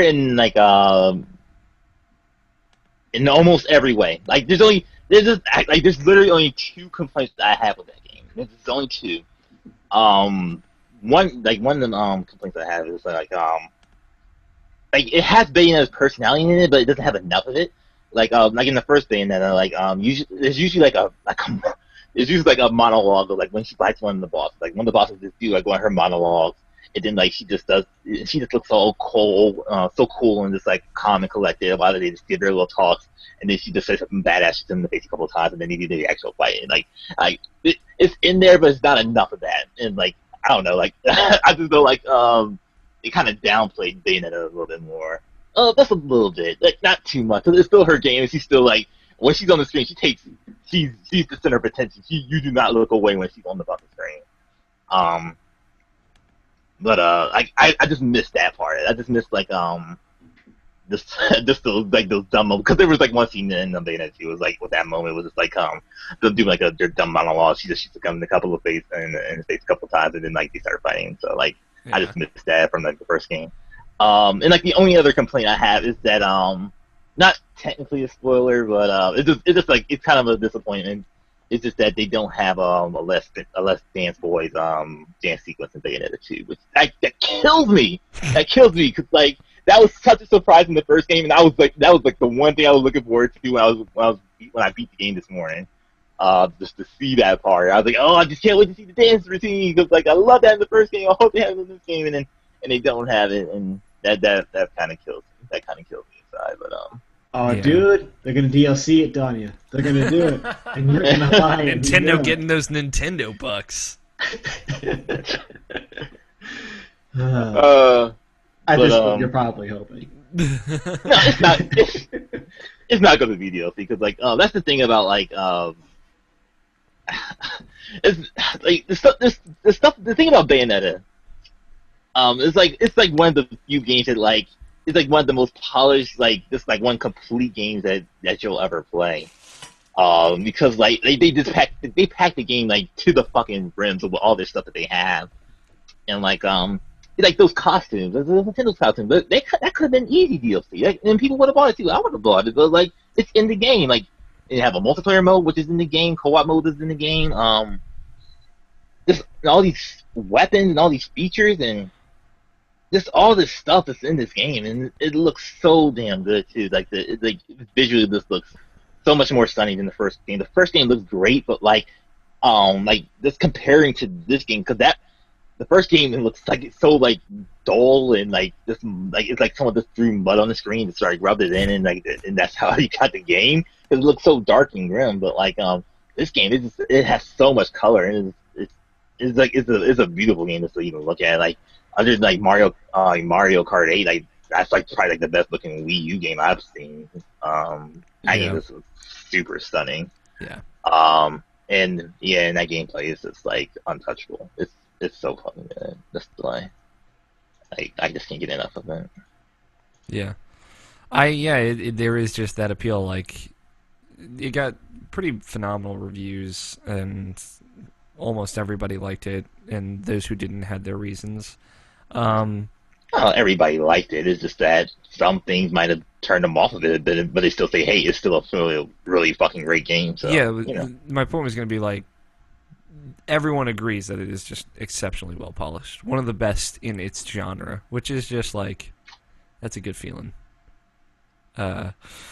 It's kind of like waking up from a dream, and it's like suddenly everybody realizes like something like it's like you went to sleep, Alex, and you woke up, and then like you just read a story and it's just saying like everybody hates The Walking Dead season 2, and it's like, oh my god, everybody realizes this now. Everybody understands how I feel. It's like that's how I felt when I saw that. It was just like That's That's funny. everybody understands how great this game is, and it's kind of overwhelming. Like I'm just surprised, and obviously this doesn't translate to sales, unfortunately, but it helps like a fuck ton.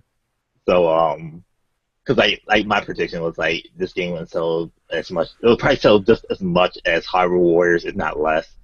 Um, which is probably still like the right targeting amount because Zelda has a big fan base and it has like multiple genders associated with that game. So it'll probably still be around that amount. But like, dude, like I'm just like it's and it's like this the third. It's one of the top three games of the year as far as like top rated games of this year. Like there's Shovel Knight, there's Dark Souls 2, and there's Bayonetta 2. Like those are the three best games of this year, and that's just a crazy feeling to me. Like I'm not into Dark Souls, but like that's a crazy thing. That's a game of the year contender. Shovel Knight's a crazy game of the year contender. And like I don't know like if this can win like a VGA, but like from some other site though. Like Hold on. Let's back up. When did VGAs matter? There you go. oh, we'll get to that eventually. But but just the fact that it's like this even just being like up there. That's just like it's just a crazy feeling just to see. And like it's not like even like I made the game or I did anything about this game. Like I just like I've been just like a super supporter of the game and just like seeing that everyone understands how I feel. It's like this kind of like it's just an amazing feeling. Yeah. So that's all I have to say about that. Yeah, no, Bayonetta 2 is it's been getting such a good reception. It's easy to get caught up in the hype and it sounds like it deserves it. So, unlike other games like Destiny. I'm just kidding. I'll stop rimming on Destiny. All right, well then we'll take a break and we'll let Nabishin go get a breath of fresh air and then we'll come back and talk about some news and maybe some scary games. Some scary games. I have a music break because I came prepared. Yeah. I'm Is you trying to. snoring for 3 hours? No, I'm trying to. Dude, that would be amazing. Remix it. Just make this a 6-hour podcast with the middle 3 hours being me snoring. Remixed version of Alex snoring. I think it's pronounced Eric, but it's spelt weird. Eric Cirque. He's the composer for the Spelunky soundtrack, and he actually did a recent thing that is on Bandcamp. That's Pay What You Want, and it's a bunch of like fun remixes from other artists of Spelunky tunes. It's called Friends in Caves, and it's fucking super awesome. It's just 9 tracks, but again, it's Pay What You Want. And my favorite track is actually really short. It's the shortest track on there. It's called Smells Like Wet Funk, and it is inspired by the. I'm sorry, that name's funny. It is funny. It's inspired by the Yeti instance that happens in the ice caves where it says it smells like wet fur in here. So enjoy because it's pretty phenomenal. And after this, also just so you know, in the description and on the website there are links to download all these things, of course, if you'd like to purchase or download them. So enjoy this, and we will be back in just a little bit. Choo choo choo. You should go on the Comedy Button Facebook, Alex, and look at Mike Scoville dressed up as Hitmonchan. Okay. It's a very dumb picture. And I'll get a drink. I'll be back. Yep. I'm gonna go get something and I'll be back too. Yeah, I'm gonna get water in a bit too.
But it was like a huge fucking thing this year.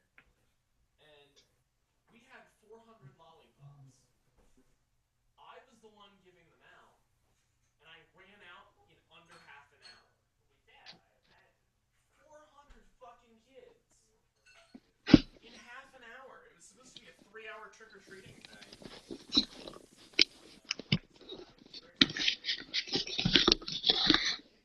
Did you scream at them and say tricks are for kids, and then just poop blocking it? Yeah, I'm sure. Happy Halloween.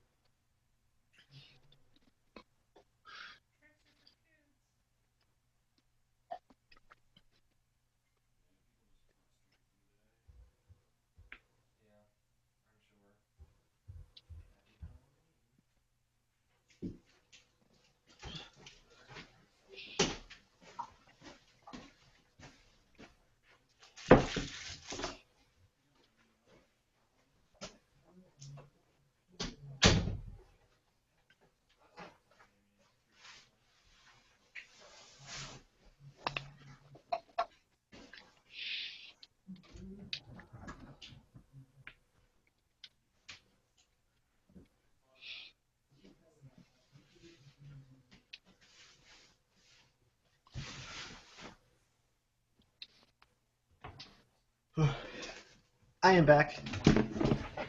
As am I. Alex got water. Enjoy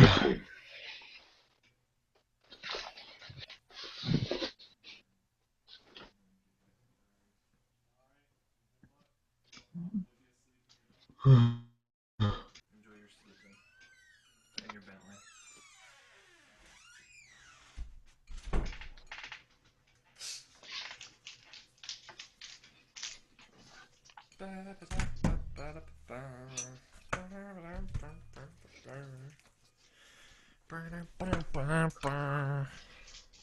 We all back? Yeah. Yep. I'm trying to find this Hitmon Chan / Lee. Link it when you find it. Okay.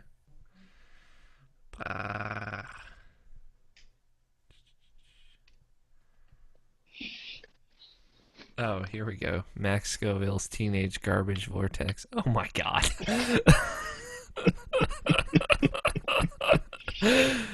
Oh, young Max. Link it. There, it's in the chat. Oh, fuck. I gotta play the music. What am I doing?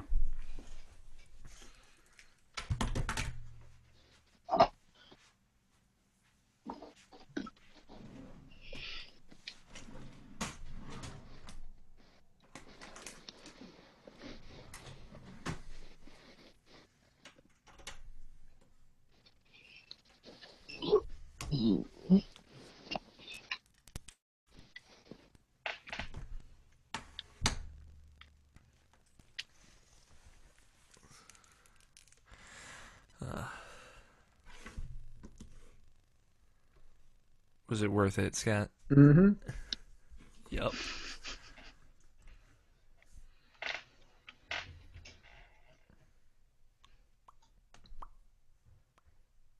Okay. Music. Startle. What? Music startle, sorry. Okay. Japanese. Anime. News in gaming. Let's talk about some news, guys. Is that super quiet for y'all? Y'alls? For us, a Yeah. little bit. No. Okay. Well, Just a little bit, not super. Nintendo had a Super Smash Brothers for Wii U Direct, kind of. 50 plus facts about the Wii U version. That was pretty much it. Mhm. which Scott actually watched. Yeah, I watched it. The most surprising thing of all, like Scott went out of his way to watch something. If it isn't, Actually, it was linked in a like a sideshow. I was like, why the fuck is this linked here?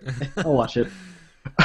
um, it was pretty great. I liked it. Yo, there's gonna be like up to 8 people in one Smash, in on the Wii U version of Smash Brothers. Yeah, that means 4 people can go up against 4 level 9 computers. Yeah, Although this time it's not going to be much of a challenge unless you turn friendly fire on. or 4 amiibos, huh? Huh? Dude, if that's why they dumbed down the AI, I'd be okay with that. Probably. I'd be okay with that. If They that's why they apparently dumbed down the AI, then I'd be okay with that. those amoebas get pretty smart. It was pretty general direct. They showed off some of the menus, a bunch of the stages, the music, the 4 player smashes. Made you hate the announcer voice.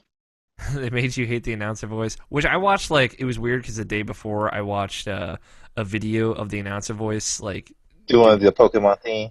well, yeah, I watched that, but another one Oh. of him just like moving and like he was packing stuff in boxes, like saying like, "Hey, I'm not allowed to talk about this Smash Brothers stuff."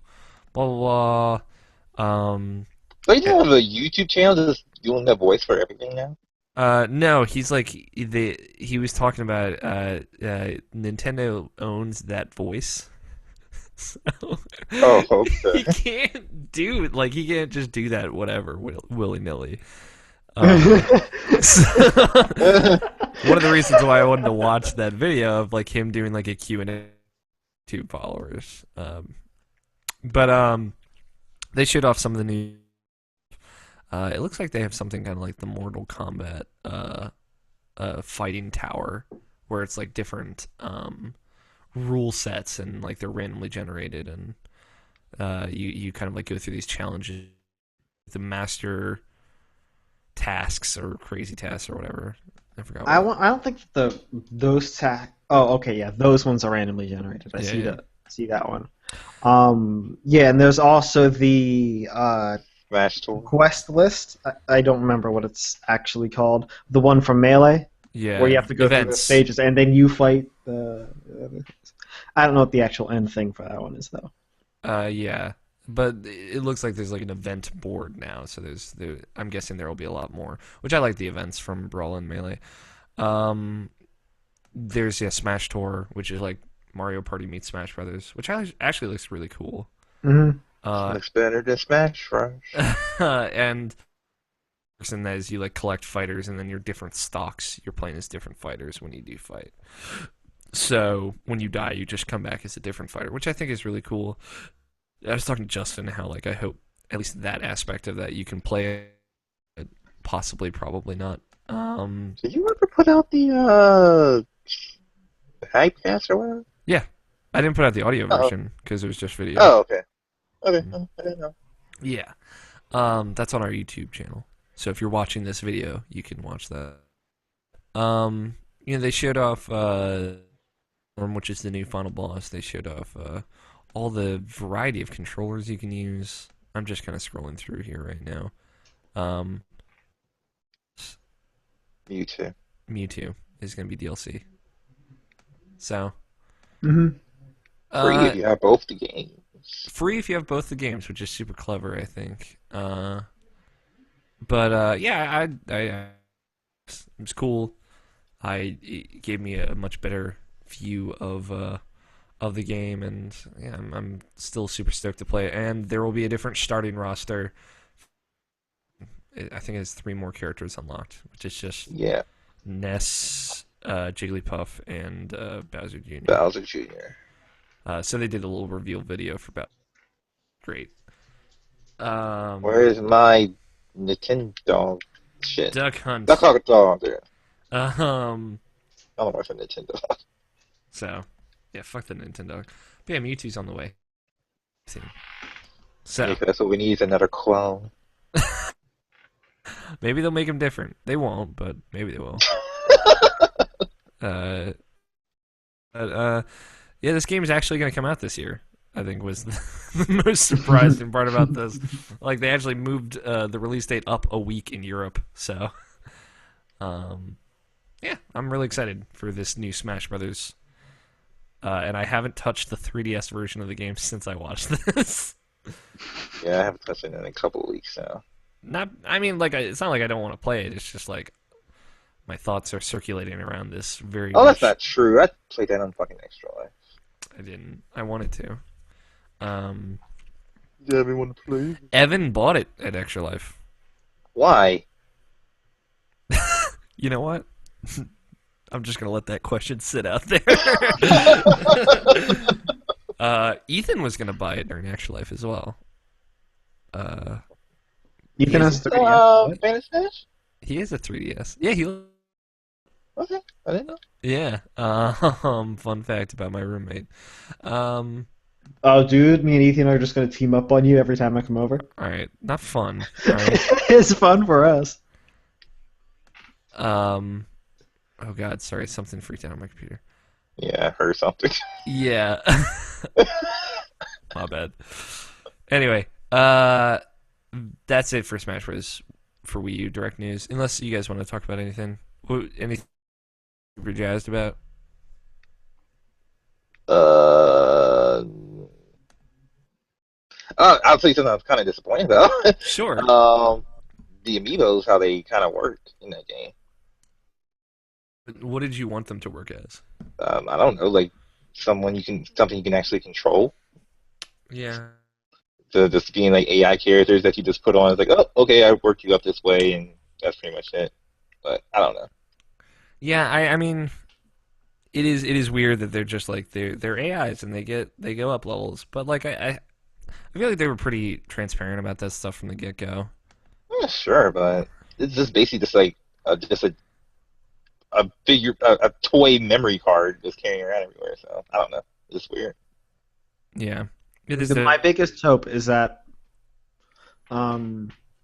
they don't.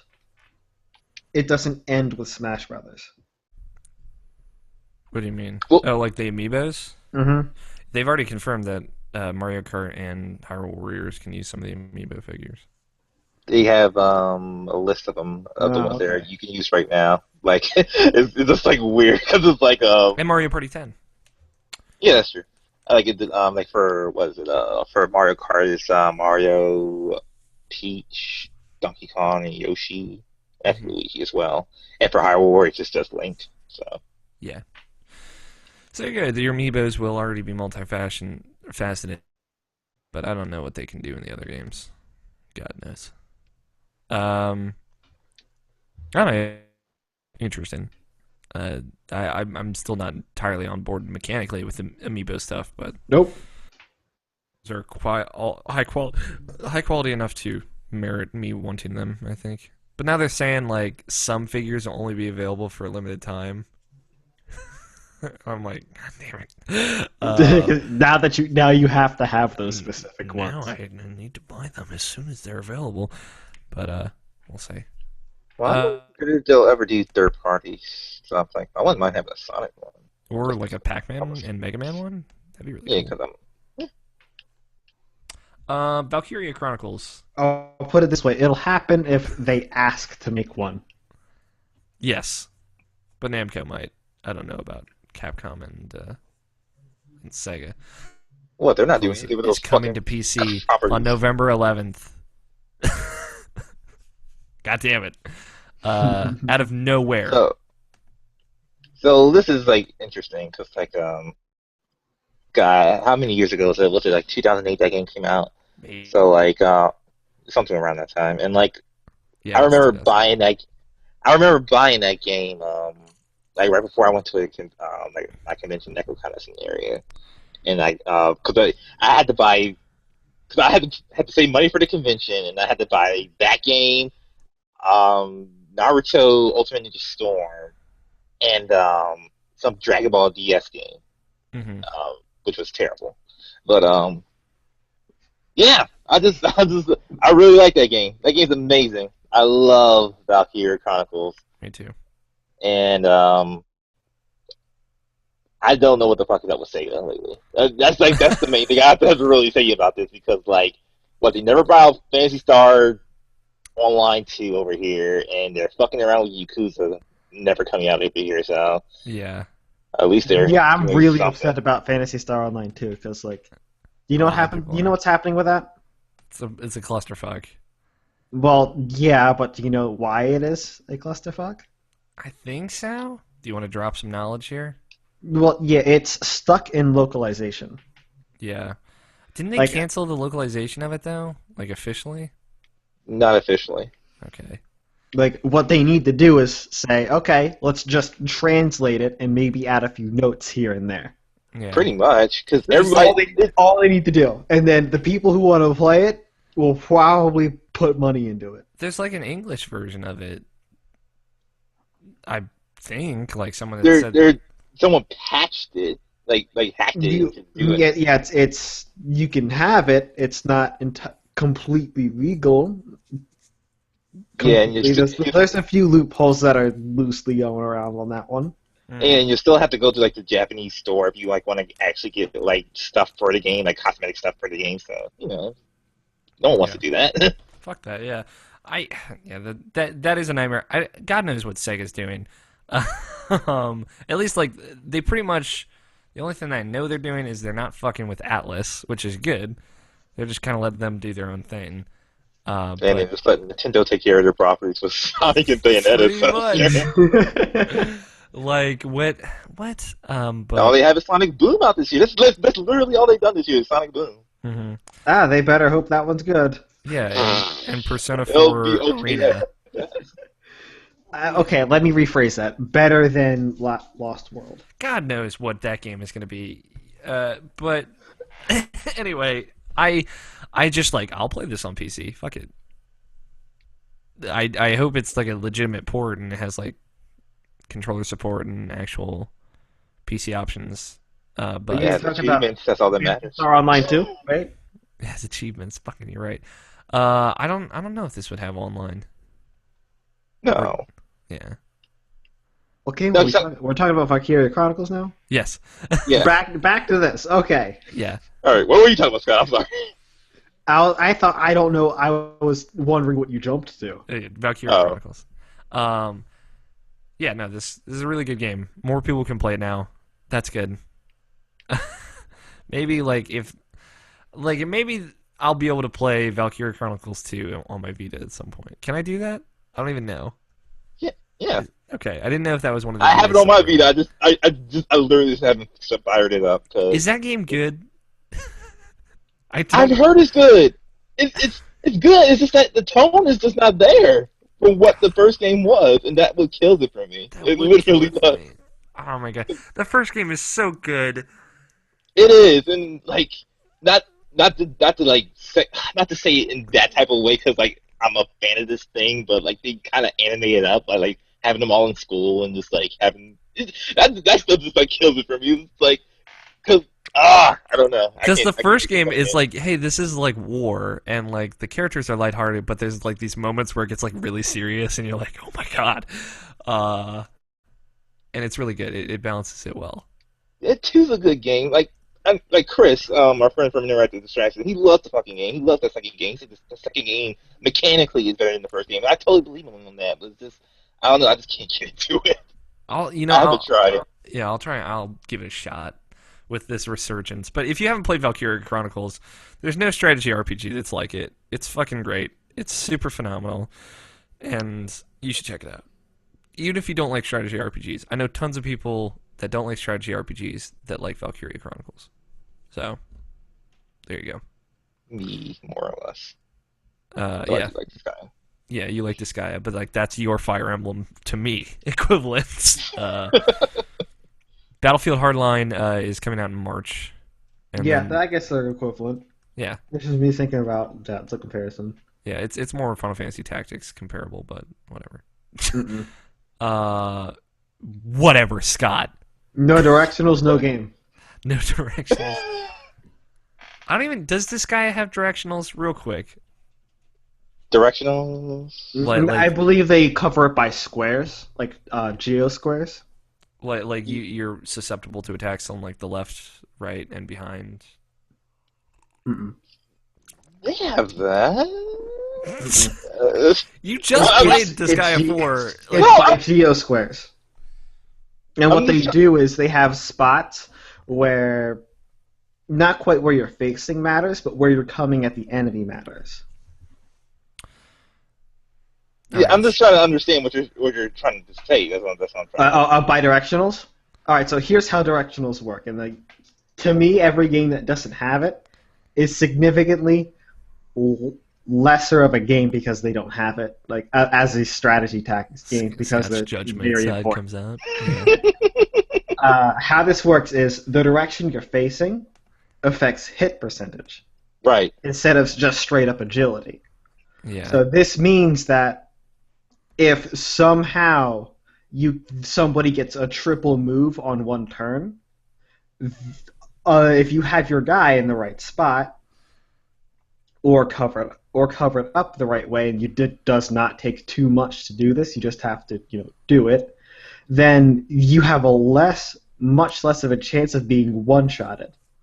So basically, what you're He saying, can, like, he can if you attack from behind, you get like a bigger hit percentage and attack from front. and and then Yeah, if that's front, it. That's in Disgaea. that is Yeah. okay. Good. Disgaea I couldn't remember. is set up like Final Fantasy Tactics. Fire Emblem Because is like the I one played a that's different. Final Fantasy Tactics game that didn't have it. I'm like, this doesn't work. It is straight up, this doesn't work. Yeah, I mean that's what the original Final Fantasy Tactics was built on.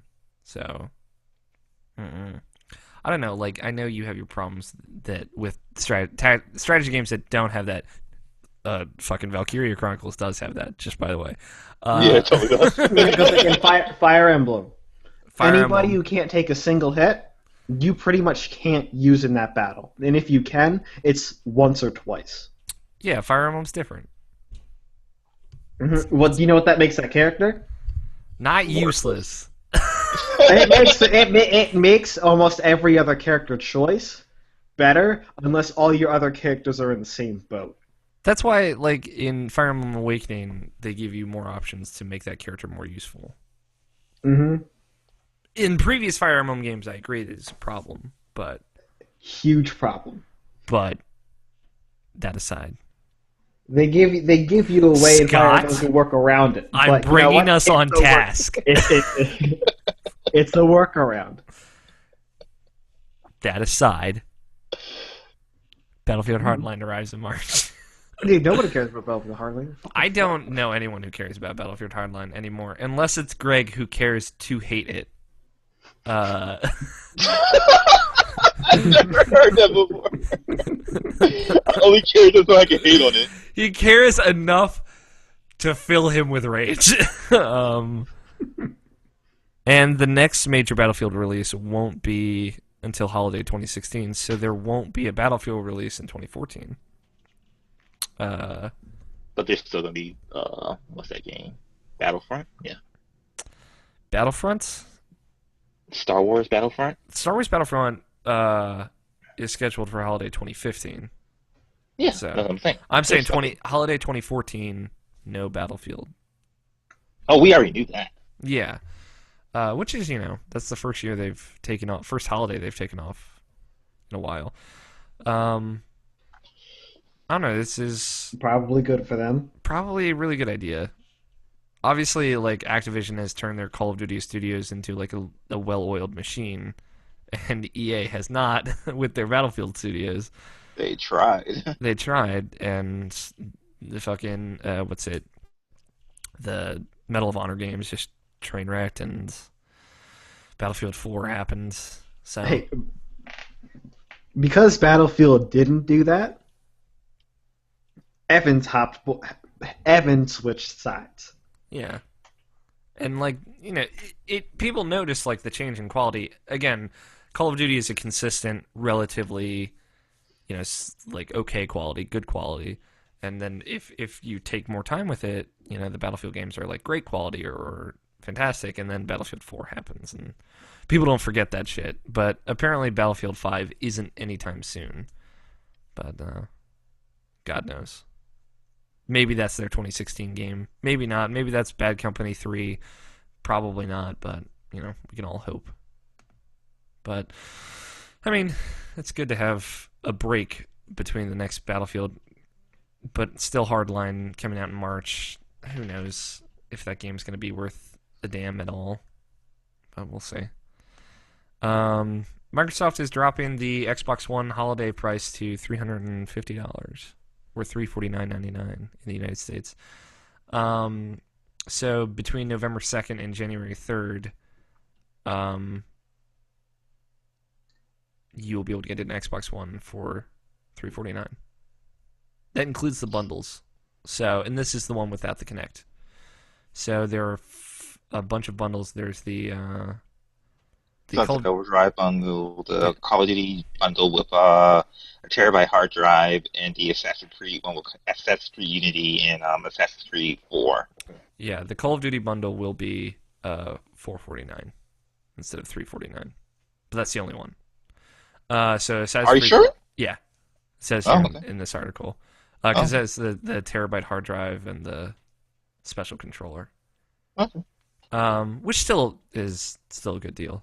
So yeah, it's a pretty good deal. I mean, they're obviously pushing to sell more Xbox Ones this holiday season. Apparently, Sunset Overdrive is like a really awesome game. So, well, But Alex, they're so desperate. I mean, Sony's kicking your ass, man. I mean, like, I read an article. I don't know who linked it at some point. It might have just been something I saw on Twitter, but Microsoft being in second place is a good thing because the person in second that place. Pinkadera one. It might have been, yeah. The person in second place always tries harder, so they'll be trying different things like this, for example. I think this is a good deal, especially if you're like, man, I have a PS4, I really want an Xbox One though. 'Cause Sunset Overdrive came out, Titanfall, blah blah blah. Now it's $50 cheaper. It's basically like a why not situation. It's like, hell, I get a free game with a system, Yeah, and the exclusives are really good, and you have exclusives at the moment, so you can why get not? a white Xbox One with Sunset Overdrive for the launch price of the Wii U. So that's a pretty good deal. Definitely a more powerful system. But the Wii's better system The Wii U has more games right now. this year. This year, until next year, in which case the Wii U will once again fall behind. Whatever, man. Mario Maker and yeah, Mario Maker. Change whatever the else game. that comes out this year. Next year is Zelda. That's allegedly that game's not fucking coming out next year. Maybe. Well, that's the thing we gotta say this time now since that first came out. Speaking of which, Nabishin, what's this bet? What bet are we supposed Oh, to you do? want? Oh, you want to do it now? Yeah, sure. Well, read the next story because I gotta remember what I was thinking before. Okay, Jade Raymond left Ubisoft, which is, she was I think she was creative director. I don't know. I can't remember off the top of my head. Jarrett wrote a Woman Crush Wednesday on her, or a spotlight if you prefer. And no, she was like a female in the game industry, pretty well respected. Of course, she got terrible treatment and harassment because that's the way it works nowadays, apparently. But she was like, it's important to have diverse figures in heads of Ubisoft. So her leaving Ubisoft, hopefully moving on to something different and changing up the game, is a big deal. She's been there for like almost 10 years, I think, or just over. So big deal. What were we gonna say, though, Nabishin, about Jade Raymond? No. I mean, she's going to, she's still gonna stay in the industry. It's just that she just pretty much leaving Ubisoft, so like pretty much Cliff Blazinski and just like doing her own studio and like trying to be more independent that way. Yeah, she was a producer on Assassin's Creed and Splinter Cell and Watch Dogs, and she had. Oh, she did Watch Dogs as well. Okay. Yeah, she had been working at Ubisoft for 10 years. So there you go. And yeah, it's a big deal. I'm excited to see what she does next. She was definitely like the face of Ubisoft for like a good while for me, at least. Yeah, and she's pretty badass. Other than their gnome or whatever his name is, the owner of Ubisoft. I can't remember. Yeah, Yves or whatever, Yeah. how you pronounce it. the adorable little man that he is. um, but yeah, it's a big change. She's been there for so long, and she's been the producer for so long on huge franchises. So curious to see where it goes. What were we gonna say now, Machine? You had thoughts? All right. Now the reason I okay, so I wanted some, I guess you could say, not really vengeance, but like I just I wanted some I wanted like because I lost this GTA 5 bet, Yep. so I wanted to like do another bet and see if I can just like win my pride back as far as Okay. from losing that. So the bet I wanted to make with you is since we had no idea as of right now, October 31st, what like the top like the hold on, I gotta see. Like I think it's like for the VGAs, it's like top five Oh games for game of God. the year. Yeah. So I want us to bet like right now, what would they choose the top five game of the year, and what would the winner be? And like the stipulation is the loser, whoever loses, either me or you, it doesn't matter, or maybe even both of us, who knows? I don't fucking know. But like the loser has to go an entire episode of Irrational Passions after every sentence saying Desu at the end. Desu? Desu. The entire episode? The entire All episode. right. Okay. We got. Listen. I like a friendly bet as much as the next guy, but this is a big stipulation here. We're I gonna mean, have to. I'm not. Come on, it's fun. Friendly competition. All right, maybe like an entire segment, like the entire first segment. You can't do an entire show the saying Desu The at the end. entire episode saying The Desu? entire. No, I can't physically do that. I would forget, and then people would yell at me, and then I would get people yelling at me on Twitter saying, I thought it was Desu. And then fucking, I'd never be able to live it down in the text group thread. Scott would never let me fucking face society again. Actually, I'd probably never let you face if you accepted it. But yeah, now pass. So you want me to? It would be funny. It's funny. It's like a side joke, but I'd hate you guys by the end of it if you kept doing it. So both of us lay down 5 games we think will be the 5 VGX games or VGA or whatever, and then whoever gets the most right wins. Like there's a point for everyone that we get that is right for like the top five, and like we pick the winner, and the winner, whoever we pick for the winner, that gets 3 points. Okay. So like whatever that one is, that's the tiebreaker. So I wouldn't even know like what games came out this year. Ooh, I- ooh. Do we could it. do. What What? you should do is a third one. Double-edged bonus. You either get 2 points or you lose 2 points for it. One Okay. you'll show off. Well, I would be more comfortable if we just did like the pizza bet. I like the pizza bet. And that way you have your chance to get revenge, or just buy me another pizza. If you want to back down now, it's fine. I can't do it. No, like no. I won and I can walk away. It's like Alright. gambling. If you want to back down, that's fine. No, I'm gonna back down. I'm gonna pussy out. That's fine. But I bet you could get Tony to get in on this though. No, you'll just get a bunch of emails just saying like, "Oh, no, just do this," or you'll totally edit this out of the show. So whatever. No, I like this. If you want me to do the bet, if I get enough people saying they want me to do the bet, I'll do it. How about this? If you can get 10 different people to send emails saying to do this bet, we should do the bet. If not, then let's totally forget about it. Or tweet at me. Or And then tweet, do- sure. Yeah, and then I'll do the bet. We'll both do the bet. All right. We have to do this. Probably need to be a deadline because at least until next week's show. Hopefully they'll announce the BGX or whatever the fuck it is by then. But Yeah. by next week's show, just let us know. Yeah. Tweet at IrrationalPod or mail sack at IrrationalPassions.com. In other news, Drive Club PlayStation Plus edition has been delayed indefinitely. The what? Until further notice is the It's the quote there. Remember that free version of Drive Club with like the limited stuff that you were supposed to get? Hmm. Well, that was delayed the day it was supposed to come out. Well, now it's been delayed until further notice. So yeah, that probably isn't going to come out until next year. That But or December. It would be smart to do it in December because the crew's coming out that time, but I yeah, doubt they'll even get it out that time. yeah, bummer central. I mean, Shuhei Yoshida put out this thing on the Drive Club Facebook page. I think he put it on the I don't know why PlayStation he has to do it. Fucking Drive Club people should do it. because he's the face of fucking Sony now. Yeah, that's uh, true. so because no one knows who that new CEO is yet. I like him, but no one knows who he is yet. But yeah, nice, a very nicely worded explanation of just what's going on with that. So I don't know. A lot of people, I guess people kind of gave up on the bummerness, but now I'm just seeing people complain about the new PlayStation Plus free games, by the way, that are coming out for November. So What the fuck? That list is amazing. yeah, I think it's a pretty good list myself, and I don't think you should complain about free shit, but you know, whatever. So I'm indie titles, Alex. I want AAA games.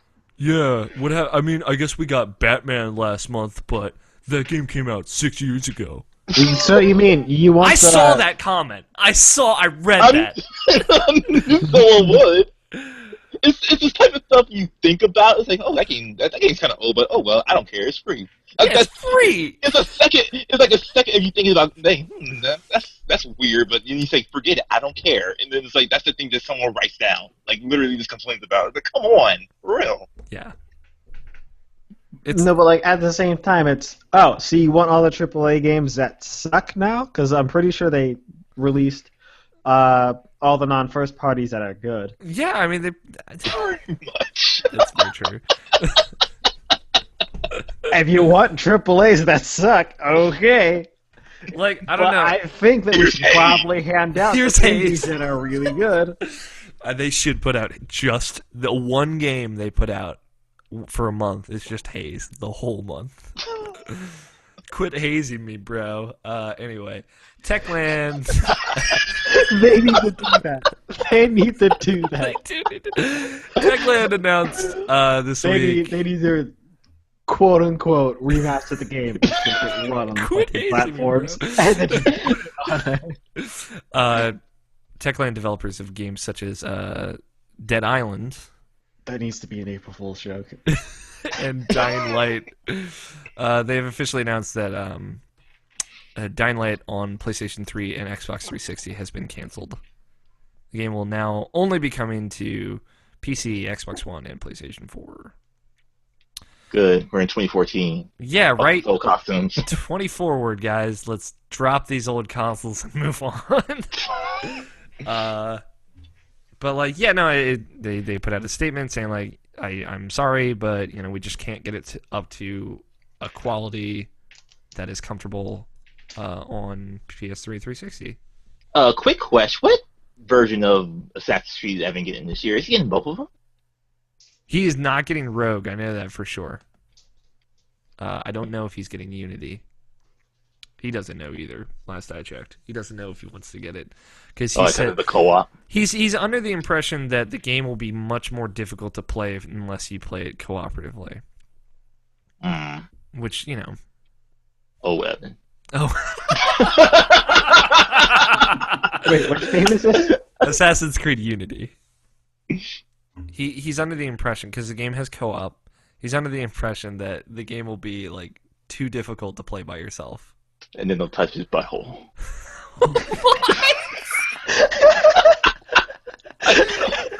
Show me on the doll where it touched you.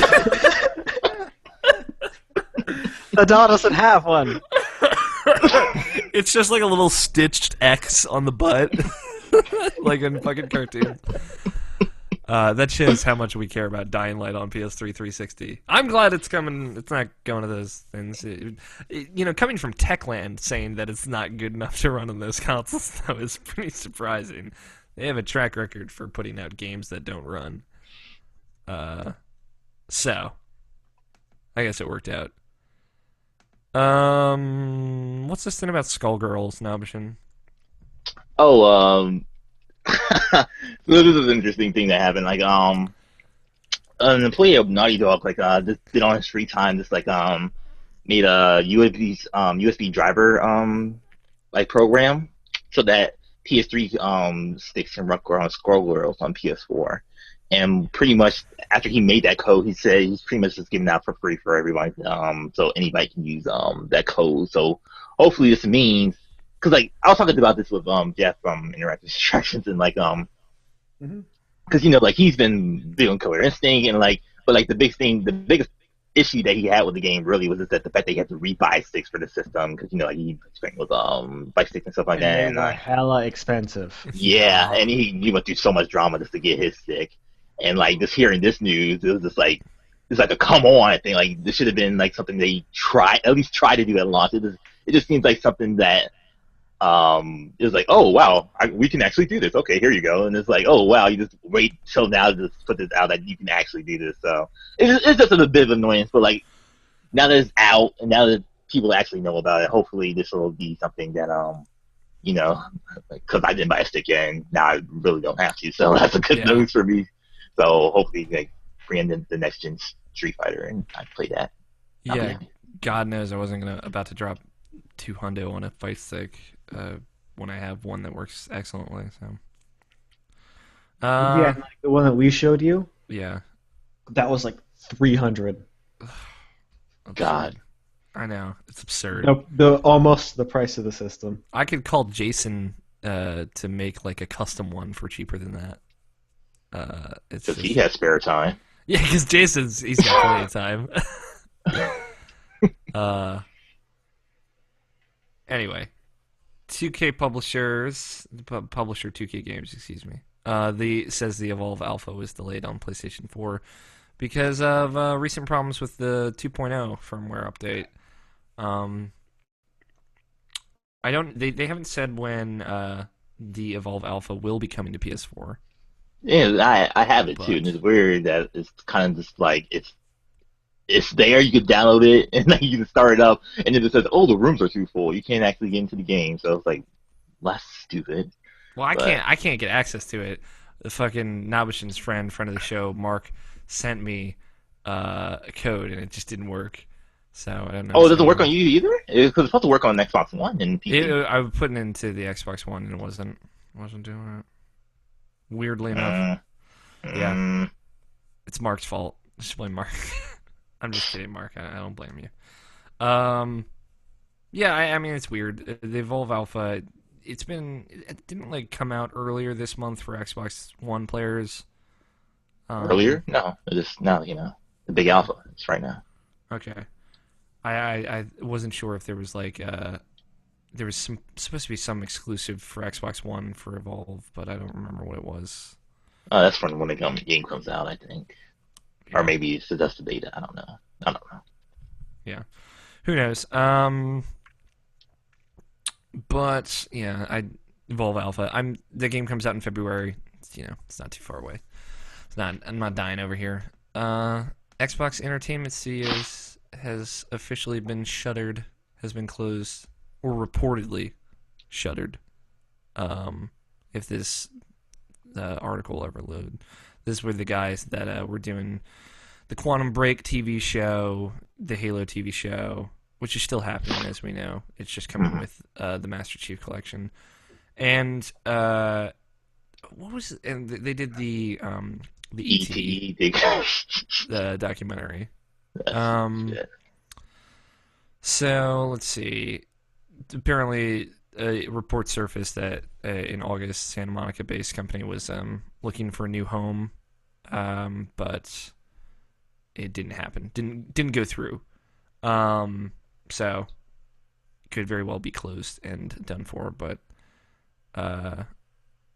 it doesn't look like Microsoft has confirmed anything, or it says they have. I don't know. This is a very confusing article and a headline. Welcome to video games writing. Xbox Entertainment Studios reportedly shuttered is headline. First sentence: Microsoft officially shuttered Xbox Entertainment Studios. But this is coming from President Nancy Tellem. You tell him, Nancy. That'll never get old.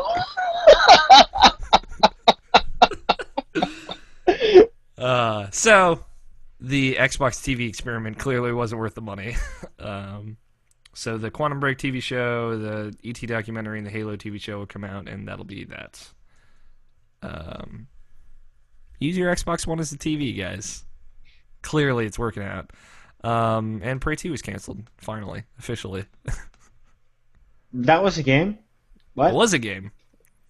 Well, then, it never existed, so I guess it wasn't a game. And then it wasn't a game, and then it was a game, and then people thought it was a game. Now it's definitely no longer a game.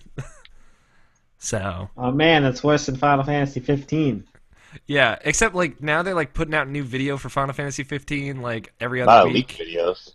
And they're like, yeah, it's we actually made the game, and now we're just. And I'm like, just shut up about it already. At this point. Well, that's just because you want to put your face in it. Yeah, I want to play that game. The demo comes out in January, whatever, man. Or March. I'm gonna get in that. Prey 2 was apparently, according to like the 7 people that ever saw any gameplay of it, a really cool looking game. And it's been like very much in development hell since 2011, I think. And It wasn't the Dishonored people behind it for a while? Yeah. And then they did Dishonored, and then that's kind of like when people lost what was happening to Prey 2. It was Human Head Studios. It like died at some point, and it came back. But Bethesda announced this week officially the game is canceled. And there you go. There's your closure. The game will never happen. Be sad. Oh well. Game sounded really cool at least, but being Han Solo in space or whatever. That's it for news. You want to talk about some free games now, Shin? Free games. Free month of November. This is a reminder, a friendly preface to this that you should be happy that you're getting anything at all ever, because you don't deserve it. Bastards. You don't deserve it, but you're getting You're it. terrible people. Fuck you all. All right, I didn't go that far. I mean, like, what was that even from? Like, what? I was just saying, like, don't be entitled. Enjoy these free games. They're free, so you're getting them with Xbox Games for Gold. Well, you don't have a Or choice PlayStation about the Plus. first one. Okay. You have to enjoy this first game. All right, now. Okay. For the PS4. This is like, what? This is like the, third, fourth month I've done this? Evan's been gone every time I've done this. Every time. And Greg's never here either, but that's beside the point. Yeah. But, for PS4, The Binding of Isaac Rebirth is coming out. Also for Vita, so if you have a Vita as well, you could get it for both those systems for free. Mm-hmm. And you can also get Steam World Dig. Which is a fantastic game. Yeah. I already bought it, so. Me too. It's so fun. Yeah, it's really good. Like, I beat that game. I should download it on the Vita right now. Yeah. Right? Well, I mean, these aren't out yet. Right now. Right now. You should buy it because it's great, but it's, Steam World Dig's super fun. And it's $10 outside of this, so you're getting a great deal. Yep. You can also get it for Vita as well, so play on both those systems. On PS3, you get Frozen Synapse Prime. Have you ever played the first Frozen Synapse? Or even heard of the first one? I played like 10 minutes of it. That game is really weird. Is it like a strategy game? It's like an I think they call it asynchronous strategy game. It's weird. It's hard to explain. Alright. And you can also get Roof Rousers for the PS3 and also for Vita, because cross-buy and stuff. I'm actually excited to get this because Jarrett reviewed it forever ago, and it's apparently pretty awesome. Yeah, I was always itching to buy that game. But, 5 games for Vita. Yeah. Yeah. Yeah. So. And also, and now for Vita, the 2 games that comes with that is the Hungry Horde, which I haven't heard that game, so that's be a new game. Nope. And Escape Plan, which was a launch Vita game, and you'll also get the PS4 version when you get that.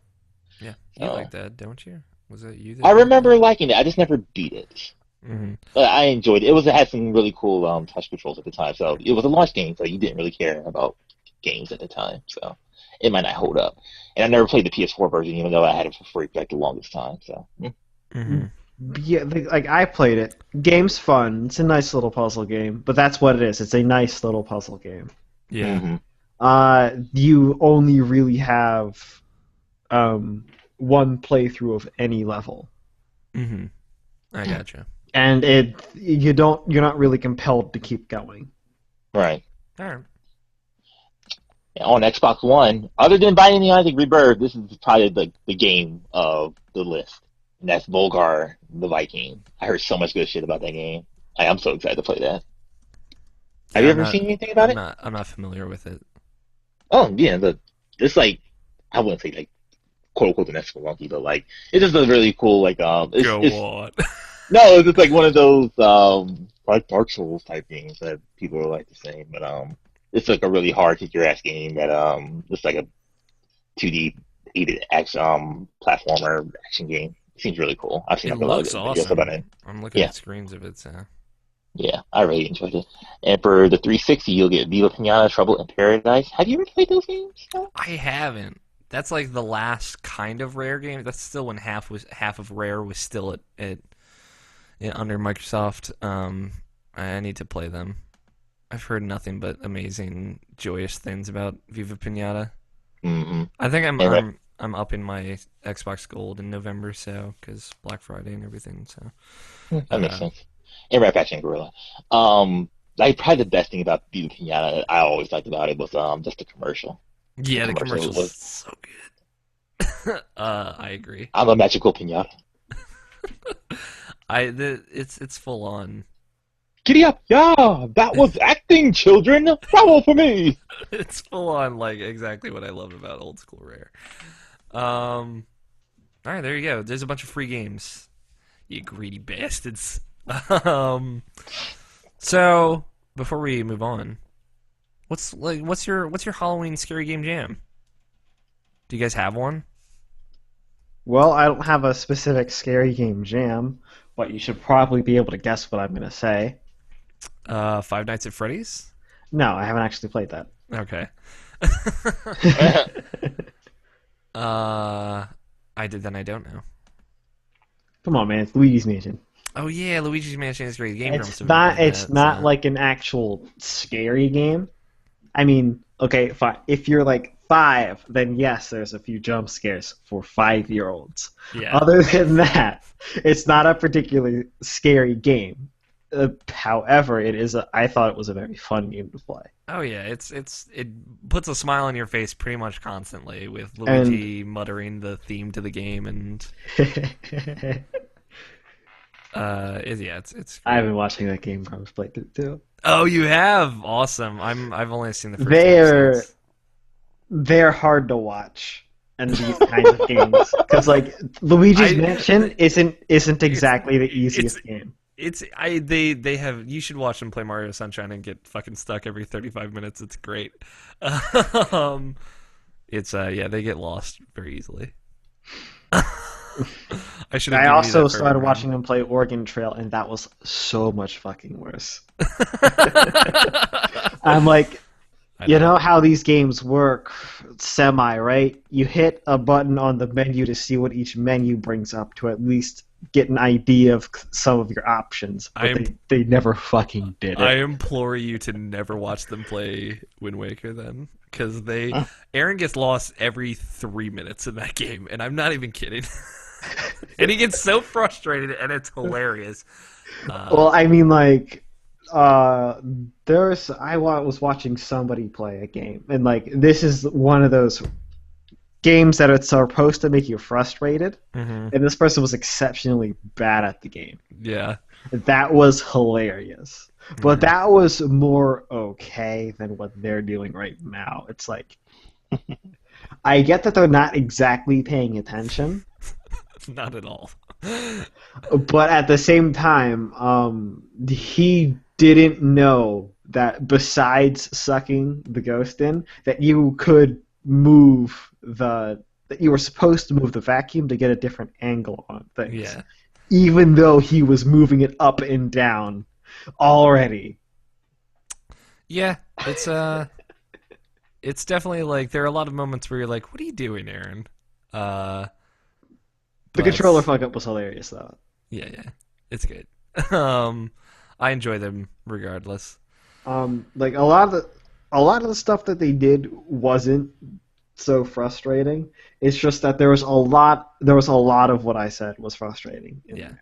no, I understand. Like I it doesn't make sense saying it, but just if you watch it, you should understand. Yeah, they're definitely Game Grumps is something you watch to go along for the ride, ups and downs.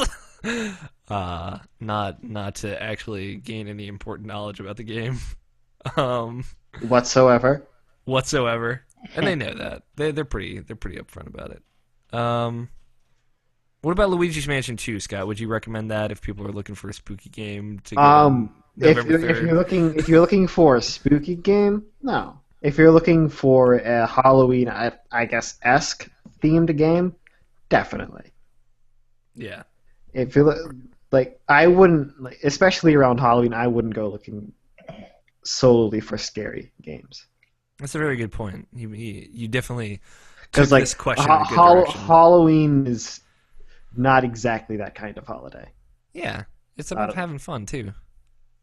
Mostly about fun. Yeah. If you're like a happy person who enjoys life. But or you could be like Justin and you could be watching horror movies for the entire 24 hours that is Halloween.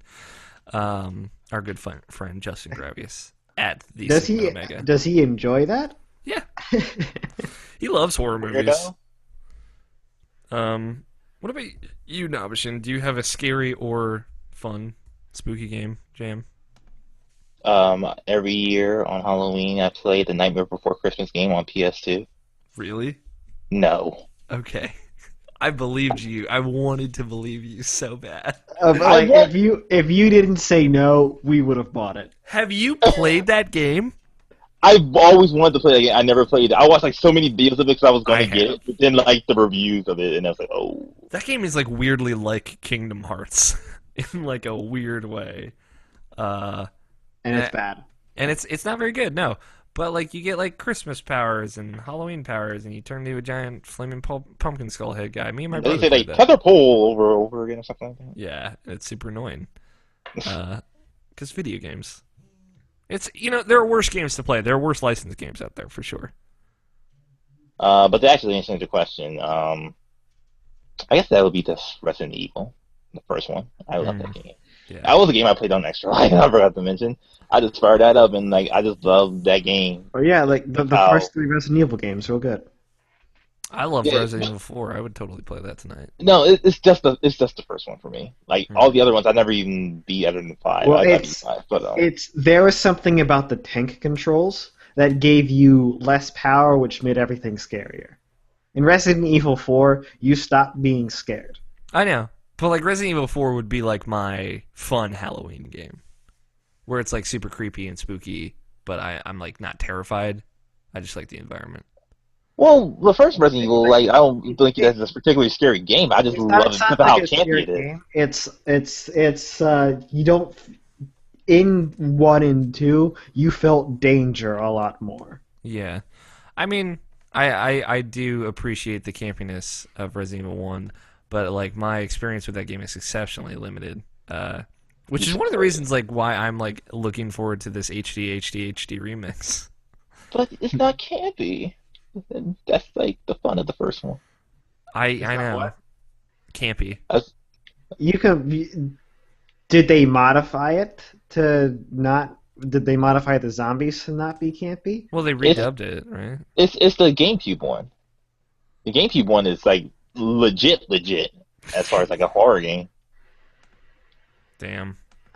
Which like there was a rendition of the game, the Yeah, first they're- one to GameCube. Yeah, they're remaking the GameCube version of the game, and the original PlayStation 1 version of the game is like absurd.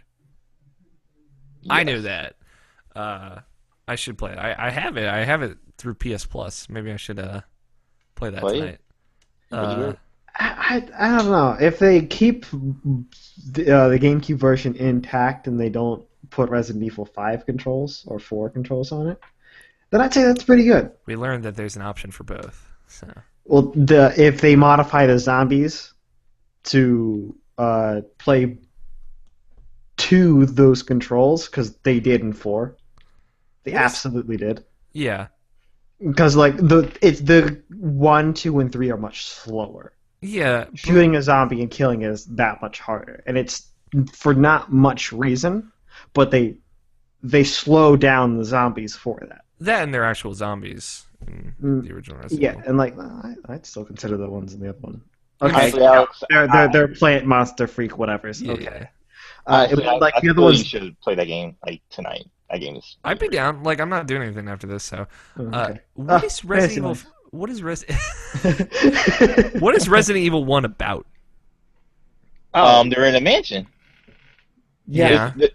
They're searching for A lost SWAT team that was Yeah. had also headed in the area, yes. Hmm. and that is the premise of the game. You don't know much more. Okay. Oh my god, that opening cutscene is so good. It's so good. Maybe I'll stream it tonight. Do a little Do online it. stream. Oh my god, please. For me, like, I don't really have like a go-to spooky game. Luigi's Or- Mansion's a really good pick, though. Scott. Yeah, I like Uh, that game a lot. I know. Like, I the scariest game I've played, like the scariest experience I've had with a game is like PT and Resident Evil, or not Resident Evil, fuck, and The evil women. Amnesia: The Dark Descent. yeah, that one. But, Yeah, you played that game, didn't you? You didn't talk Yeah, about I finished that game. I got all the endings to that game. yeah, Wait, but what? like Yeah, What do you want me to talk about? Amnesia. Is this? Oh, I was talking about The Evil Within. I did play that game. Fuck, Yeah, I forgot to talk about that. Yeah, exactly. That's what I was trying to say. I like it. It's like fucking super wannabe Resident Evil 4. Not in a bad way. I do want to finish it though. It's piqued my interest. Although I don't want to play it like super close to the TV anymore. Now about Amnesia. Hmm. Does that game hold up while you're not scared? I think like there's like an austere to it, like kind of like the tone, the environment, like the big medieval castle aspect of it, and the mystery of what's going on that really held up for me. That held that game up, and like the voice acting is super good. I think it's very classy. It's very British. And the way your character like reads the audio logs and stuff, I thought was super good. So I thought that everything surrounding the terror of that game was also really on point. So even if you're not particularly scared, it still holds up in some other regards. Yeah, because that's the big thing about like Luigi's Mansion, and that's also a big thing about a lot of other games that don't hold. If it's a lot of scary games, if they're not scary, they do not hold.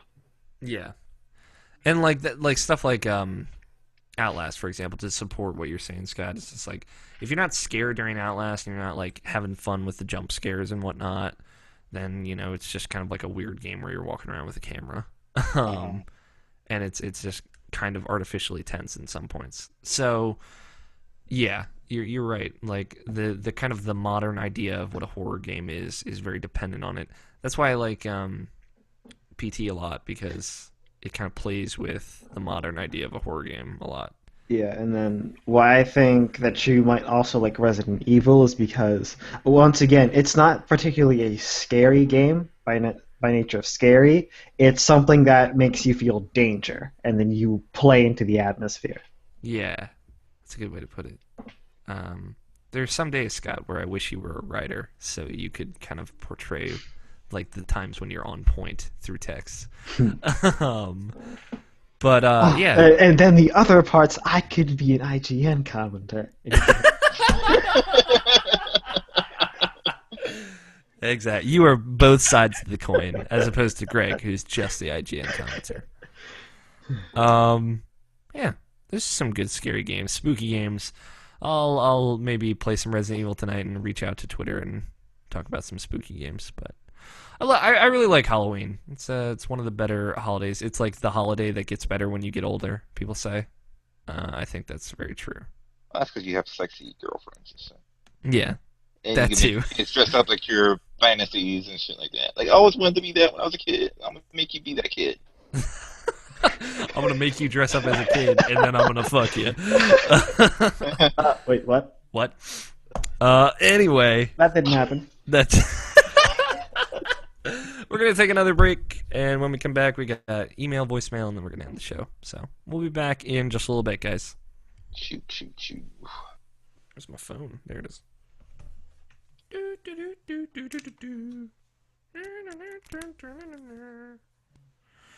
I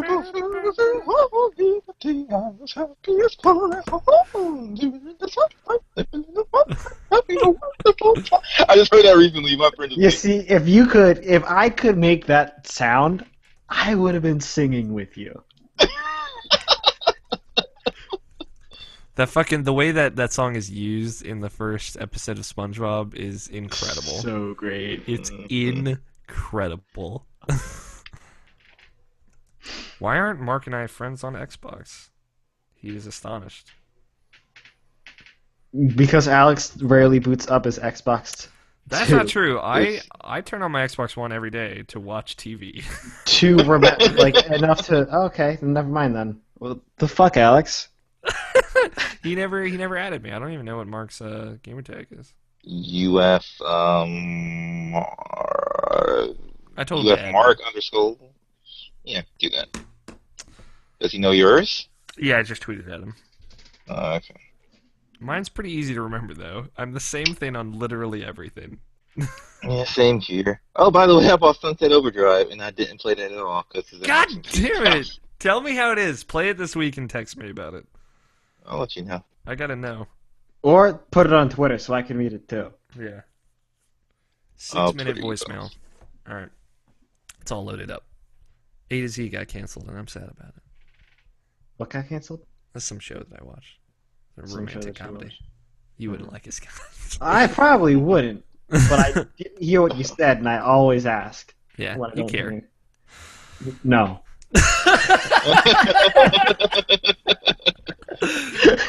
Perfect response. No. Alright. He cares a little. Welcome back, guys. We have a voicemail and an email, and we're going to play this voicemail from our good friend, Silver PR. Thank you, Silver PR. How's it going, guys? Silver PR here. More pep now. Happy post extra life for you guys. I remember doing this like 4 years ago with a group of local guys, a community of gamers down here that actually did write Cool. reviews as an enthusiast, but that was like 4 years ago. Fuck them. Get on I IP's did love level. my time doing it, but things come up every fucking time, and I haven't tried to do that myself. And I don't know, maybe I'll do it in 2 years because this year is because my girlfriend is having a baby. Next year will be because the baby Guys, is just keep too rubbing it young in, man. and Jeez. it needs to be a 10. So I don't know, but who knows what can happen. But yeah. Let's go through games, guys. Yep. Quickly, Destiny. Not much to talk about. Same old, same old, same old. But I'm being using now. Thank God a you're Hunter. still playing that. And I'm kind of liking the Hunter. Actually, I'm having better time using the Hunter on multiplayer for some reason. Having 20 plus kills in some matches. I don't know what it's happening. Maybe I'm playing with crappier Playstyle, players. man. Maybe Playstyle. the speed of the Hunter, it's more beneficial for me. I don't know. Maybe I'm the having a gold good gun time. thing works for you. And yep, that's pretty much about that one. Also, Dry Club, but just for 24 hours because the game was goddamn awful. I mean, my girlfriend got it for me as an anniversary Aw. gift. Aw. I got it, and I started playing it. It was okay at the beginning, single player. I didn't care about the social features and whatnot. But then the next day, No, on you're a working. Sunday, I tried to play the multiplayer.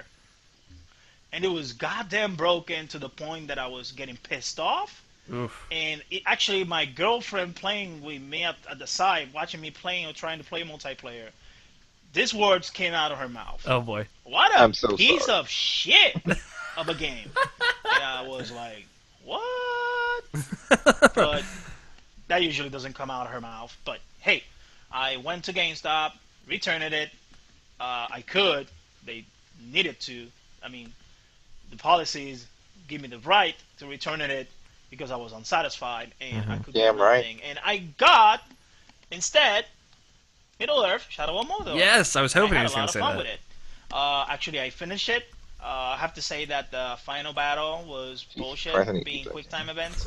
Not to Please, be please. spoiling what happens, but uh, I Yeah, I think heard that. Clapback and some other people out there share their sentiment about the final boss battle, and God, it was god awful. But Mhm. all the This rest of the game is 2014. great. The Nemesis system is great. If you ask me what game should have this Nemesis system, I'm not gonna tell you the generic answers out there like they should have put it on a Batman game, or maybe Assassin's Creed will be beneficial to it. I'll Call of Duty. say bring it to a new IP, God damn it. and not better new IP for myself if they try to make an Arrow video game out of it with that system. It would be awesome. Yeah. I mean, it's going through her third season, and I think after the It's third called DC season, Universe Online. they God. could All establish right. some lore inside of it that they can publish throughout a game. But that's my opinion. Gamer's wet dream. But yeah. But let's go through tangents, guys. Oh, sorry. There's a thunderstorm Hold on, coming I through, want to so my chime in on apologies that. for the sounds. Oh my god. Okay, Thunderstorm. so you know what? You know what would be absolutely hilarious because What? they kind of sort of did this Yeah. in a game. It's if they reverse the Nemesis system to work on non-hostile NPCs, put it in a Zelda game, Yeah. so they remember you breaking their pots. That would be funny. I like that it. would be absolutely hilarious. Because like if you play Link's Awakening, if you went and you tried to steal stuff, they called you a thief for the rest of the game. Yeah. It's very It's true. like Skyrim before Skyrim. Yeah, exactly. It's like Skyrim would before be less Skyrim. interesting if it happened in there, because a lot of the stuff like that's great about Skyrim is being able to just fucking get away with it. Putting buckets on people's heads and getting away with it. That is the life we live in. All right. Tangent number one, Gamergate. Oh boy. I don't want to talk about the subject. It's out there. It's whatever. I give two shits about it. Although I kind of understand why they're doing it. But what I'm upset is all these assholes that they plant themselves throughout this movement to do the whole harassment to women thing. This needs to stop. I think there should be some people out there that should try to pinpoint, try to take them down or, give a citation. You got something, Namshin? Oh no, it's like slowed down or lag on my side. I guess I don't know. Oh, sorry. Yeah. Do something that the law can be required so they can stop doing it or making examples out of them. I'm not against the movement. I'm just against the people that, as like some mass group of people get together for something, and then this whole group of mulligans get inside, not for the movement, for their own nefarious uh, intentions. And what thing out there in social media right now than just harassing people for the sake of harassing and saying horrible things. And yeah, and that's pretty much about that. Also, I want to say about Avengers 2 trailer, awesome. James Spader as Ultron is gonna be awesome. Alex I believe, is watching The Blacklist. I don't know if he's I am. the extra content, bonus content, but it's a great series. You should watch it, Alex. The Blacklist is awesome. We'll talk Silver PR. But yeah, that's pretty much about it. Just want to leave you with a question, with upgrades and updates and stuff out there right now. What social features do you want Sony or Microsoft add to their consoles further down the road? NeoGAF. Yeah. That's pretty much about Oh, it. God. If you ask me, I'll rather let Sony please put some PlayStation 2 emulation. I know you got the whole PS Now bullshit, but I would rather have PlayStation 2 firmware emulation so I can stream some of those games, or at least record them and do something about it. I mean, the whole YouTube application right now, it's going to be awesome. And I don't know if you're going to do something about that, but hey, it's something that's out there. Well, yeah, guys, that's pretty much about me. I hope everybody's having a good time. Without further ado, whoops, thunderstorms, like I said. Kind of a rainy thing down here this couple of weeks. Jeez. But without further So that's ado, what the guys, background was. SoPR signing out. Yeah, you just hear the rain pouring down in the background. Yeah, I was like, is that like heavy static? But then I forgot about it the entire time. Yeah, pretty much. Yeah. Social features you want them to add to PS4, Xbox One. First off, Scott, did you watch that Avengers 2 trailer? No, Some I will watch it. some hot business. It's not Groan of like disappointment. Oh my god. No, it was just like, please. Like, oh my god. It's James Spader. Like it was like, oh, this is why they cast him as Ultron. I get it. So yeah, I'm on board. Social features. integrated friends list. Yeah. It's like, okay, so here's what I mean for those who don't know my stance on this. It's the friends list should be brought into the game that you have rather than every game working outside of itself into the system's framework. Yeah.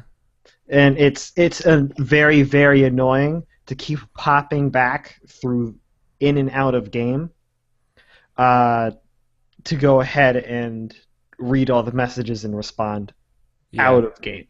Yeah. Where all you really want to do is do a simple invite, which could be done by a button that you're not currently using, or you could open up a menu and then have a tab over to a left or a right, a directional that you're not normally going into.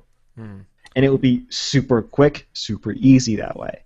But no, you have to do it through the message system.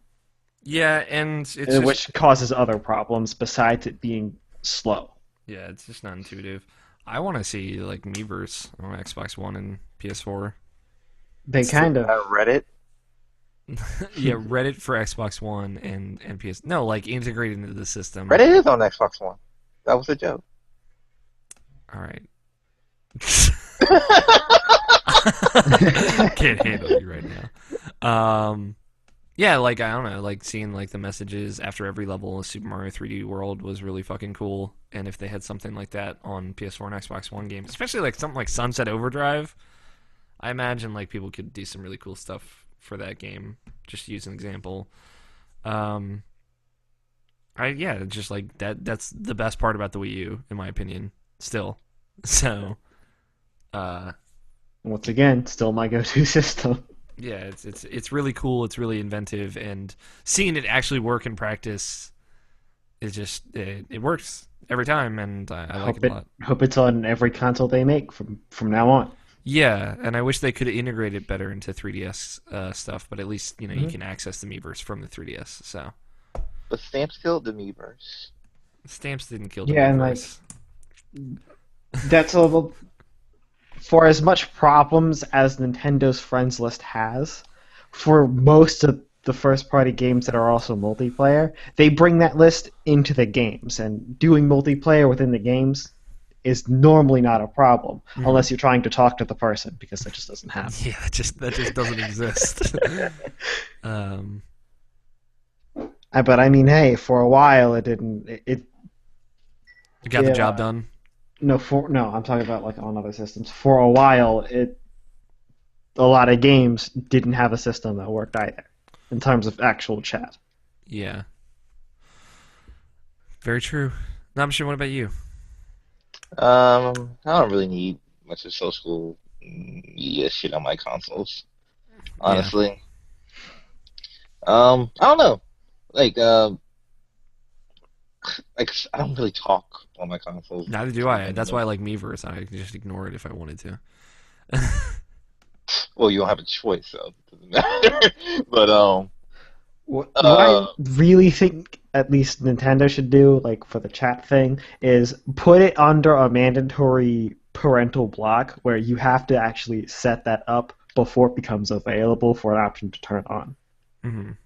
That way, at the very least, it's hidden well enough that a kid probably won't find it.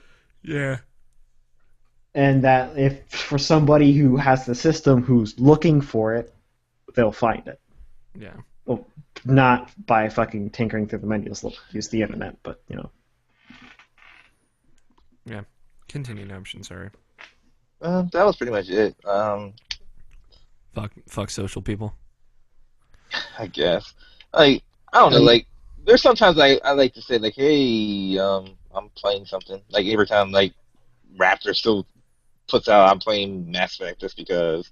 And then people send the response is like, oh my god, Nickel, every time I seen you put a response that you're playing Mass Effect. I'd have I was- $6. I mean, I would have been a huge fan of cross chat, or what is it, cross game chat? Yeah, but Mm. that's like a thing now. Or are you just talking Uh, about on Nintendo? I'm just talking about that being a thing. Yeah. If I was, on the system more and actually had other people who were on the system more, because like all the people that I talk to, they're all PC. Yeah. So like- and that's where I do the cross game chat thing. So basically, just have Skype. Yeah. Just have Skype. I would, you know what? Like, thinking about it, I would be down for, like, in certain parts of a game, like in the menu or something, you could pull up a Twitter hashtag. Like, just a sidebar of people talking about the game. I'd be okay with that. Something simple that's just, like, integrated. It's there. But not intrusive. And you could easily turn it off. We got an email from Harold. Bomb time, as he calls it. Got my email reading music. Let me put on my spectacles here. Hey guys, Halloween is upon us. Have you guys dressed up in a video game related costume for Halloween? When I was in the 6th grade, I dressed up as Captain N, the Game Master. Look it up, kids. Oh, any thoughts about Anita Sarkeesian on Colbert? I thought she was awesome. Finally, I have some extra $2 Xbox codes courtesy of Harmonix. Please give them out on the show. Since they're Xbox codes, they're 25 digits, so I'm just going to give them out on Twitter. I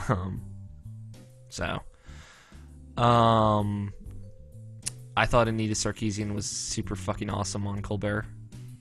Really good. I thought it was a great I segment. don't know what this Colbert thing is. Stephen I Colbert? still think it's Colbert. Colbert. He calls it the Colbert Report to keep the joke running. Yeah, so that aside, go watch that. It was a very funny segment leading up to the interview as well. That's what it should be. Colbert. Coldbert. I've dressed up as tons of video game characters. I dressed Of up course as... you have. I know. Heaven forbid I was a child that liked to have fun. No, shit. I dressed up as Link. I've dressed up as Luigi. I dressed up as Luigi. I like Mario better, but I dressed up as Luigi because my older brother Brady would dress up as Mario, and that makes sense. In what game did he have his nose bitten off? See, the picture of me dressed up as Luigi, I have my nose bit off in the picture, so I have the scar, the scab of it healing after it was put back on. The answer is Luigi's Mansion. Luigi Mansion. Or Paper Mario. Or missing Mario. Mario's missing. There you go. Mario's missing. I've dressed up as... I don't know. I'm trying to think of other ones. Like, I've done Mario too. I did Donkey Kong one year when I was super young. That's about it. Scott? I don't think so. Really? Not once? Really, not once. It was always something else. Bullshit. It was always like, okay, this is first. Oh, that can't happen. All right, I'll default to this. Or it's if the video game character came first, it couldn't happen. If the other thing came first, it happened. I dressed up as Guitar Hero one year. Like as one of the characters, or just a generic. As quote unquote in quotes Guitar Hero. You see, like, this is where we have a problem, Alex. If you dressed up as, I don't know, what's his name, Axel, that would have been fine. Fucking dress up as Slash from Guitar Hero 3 or 4 or whatever the fuck. 3. Alright. No, it's just in quotes Guitar Hero. I wore a Guitar Hero shirt and my hair down long. I had a headband on and I carried around the Guitar Hero plastic guitar. That was my lazy costume so I could get candy when I was 14. There you go. Nobshin. I haven't been Even when I any. dressed up as a hobo, I think I put more work into it. Yeah, no, he was super lazy. I haven't been any video game. So I forget. Okay. God, I'm the only one who had a childhood, clearly. No, I watched anime at the Dude, time. Fool. That's Yeah. got I have a anime. few I was costumes that I regret, but Oh, like please share. I wasn't young enough to make that choice. Let's see. My parents had me dressed up as Mr. Sun. I don't even know what the fuck the character is. Mr. They called Sun. it Mr. Sun. I'm like, what is that? And they're like, the sun. I'm like, the fuck. Like a couple of years later, after I see the costume, I'm like, Oh my god, is it from the Giggle Bellies? I don't know. It might be. That's the #1 Google search result, and I am super excited at the idea of Scott dressed up as Well, have you seen pictures of me little? Because it will probably make it even more funny. I have. I would have been. I would have been like. I always had the upset face on. Like, in pictures now I have the neutral face. Yeah. When I was younger, it was the upset face, and I'm like, I'm not actually upset. What's Scott going on is here? sad. Yep. Gotcha. Just search Mr. Sun Giggle Bellies, all one word. The Giggle Bellies, that is, and the first result I'm doing it. will make your day. Any costumes you regret, Nabishin? No. Okay. I dressed up as Woody. How old is this thing? I don't know. I dressed up as Woody and Buzz Lightyear from Toy Story. I loved Woody. I liked cowboys when I was a kid. Did you have a snake in your boots? I did. Did someone poison the water hole? Someone always poisons the water hole. The water hole. That's it. Thank you, Harold, for sending the email. Hell, it's close enough. That's the show. You can leave us a voicemail at 404-590-1337. Standard long distance fees do apply. Jeez, I think I was younger than 5. And you can send us an email like Harold did at mailsack@irrationalpassions.com. That's mailsack@irrationalpassions.com. Follow each of us on Twitter. I am at owlfighter27. Scott is at whattechuz. And Nabishin is at NABESHIN186. Some other stuff. Rate and review us on iTunes and Stitcher. That helps us out a lot. Follow the show/website on Twitter at IrrationalPod. Go to VGEvo.com. Check out our forums there and the wonderful podcast network full of amazing podcasts you should listen to, like Interactive Distractions, which we've mentioned like 7 times on this show alone. Go to our YouTube page, watch Alex Play Zelda, which is coming back now that Extra Life and all this hot trash is over. Hot street trash, and tell your friends. Word of mouth is the best way to spread the love. And of course, go to our website, IrrationalPassions.com, for all your Irrational Passions needs. We're not doing core talk this week because I suck. Just to put it out there. God, not because you suck, but because you're slightly forgetful. Yeah, you see, you suck when you actually die of dysentery. That would suck. Yeah, don't do that. Yeah, I'm definitely going to avoid dysentery like the plague, because it kind of is. But, yeah. We had enough Halloween topics this week, I think. Go check out our Extra Life stuff. Go watch our pre-Extra Life Cards Against Humanity stream, because Scott drops the funniest shit he's ever said on that. The funniest thing. And in the form of a dodgeball reference, which I was not ready for. And, yeah, that's the show. Episode 201. We are in the next era of Irrational Passions. The 200s. Which is crazy. Oh, okay. Oh, sorry. I thought Evan was officially fired. Thanks for listening, guys. Thank you to Danny Wiesner for our opening music of Two Player Co-op and our closing music of The World is Saved. And thank you to you all who watched us play games for Extra Life and donated and watched and called in for episode 200. You guys are the bomb, and we adore you. Sorry that nothing worked during episode 200, and we had technical difficulties during Extra Life. Stuff happens. Thank you, Nabishin. Thank you, Scott, for joining me, as always. My reliable, trustworthy left and right-hand men's. And I've been your host, Alex O'Neill. Play your I'm the games. right hand. Okay. All right. Play your game, stay rational. We'll talk to you guys next week. Titless. Titles. Biddies. Biddies. Right on. Ooh, Guthier. Get his face inside his face. No Pizzone, no Pizza Hut. Snoring remix by Alex O'Neill. Snozzing. I like Yeah. the idea of snoring remix, snozzing remix now. I don't know what I was thinking. Cares enough to hate. Quit hazing me, bro. We know what the title is. You tell him, Nancy. That was actually children. Oh shit. Never mind. Holy shit, I messed that up terribly. That was okay. Never mind. Erase that. Okay. That is acting children. Probably for me.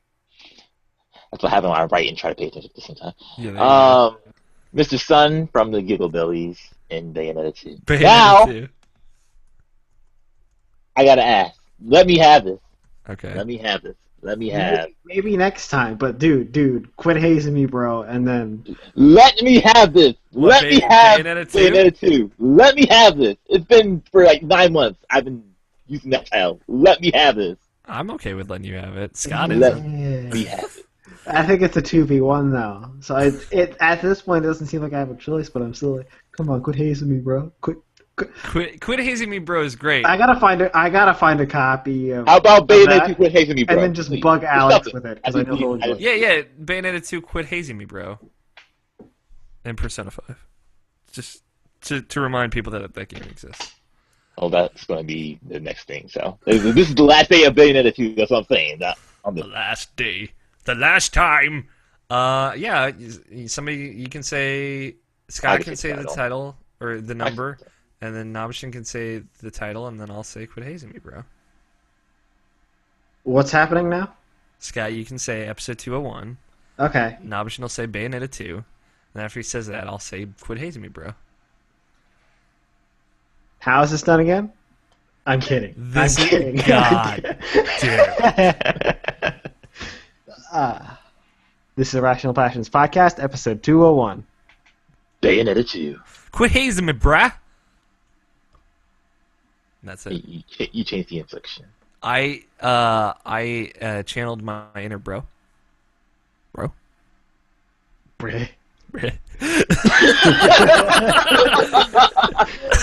You can stop recording.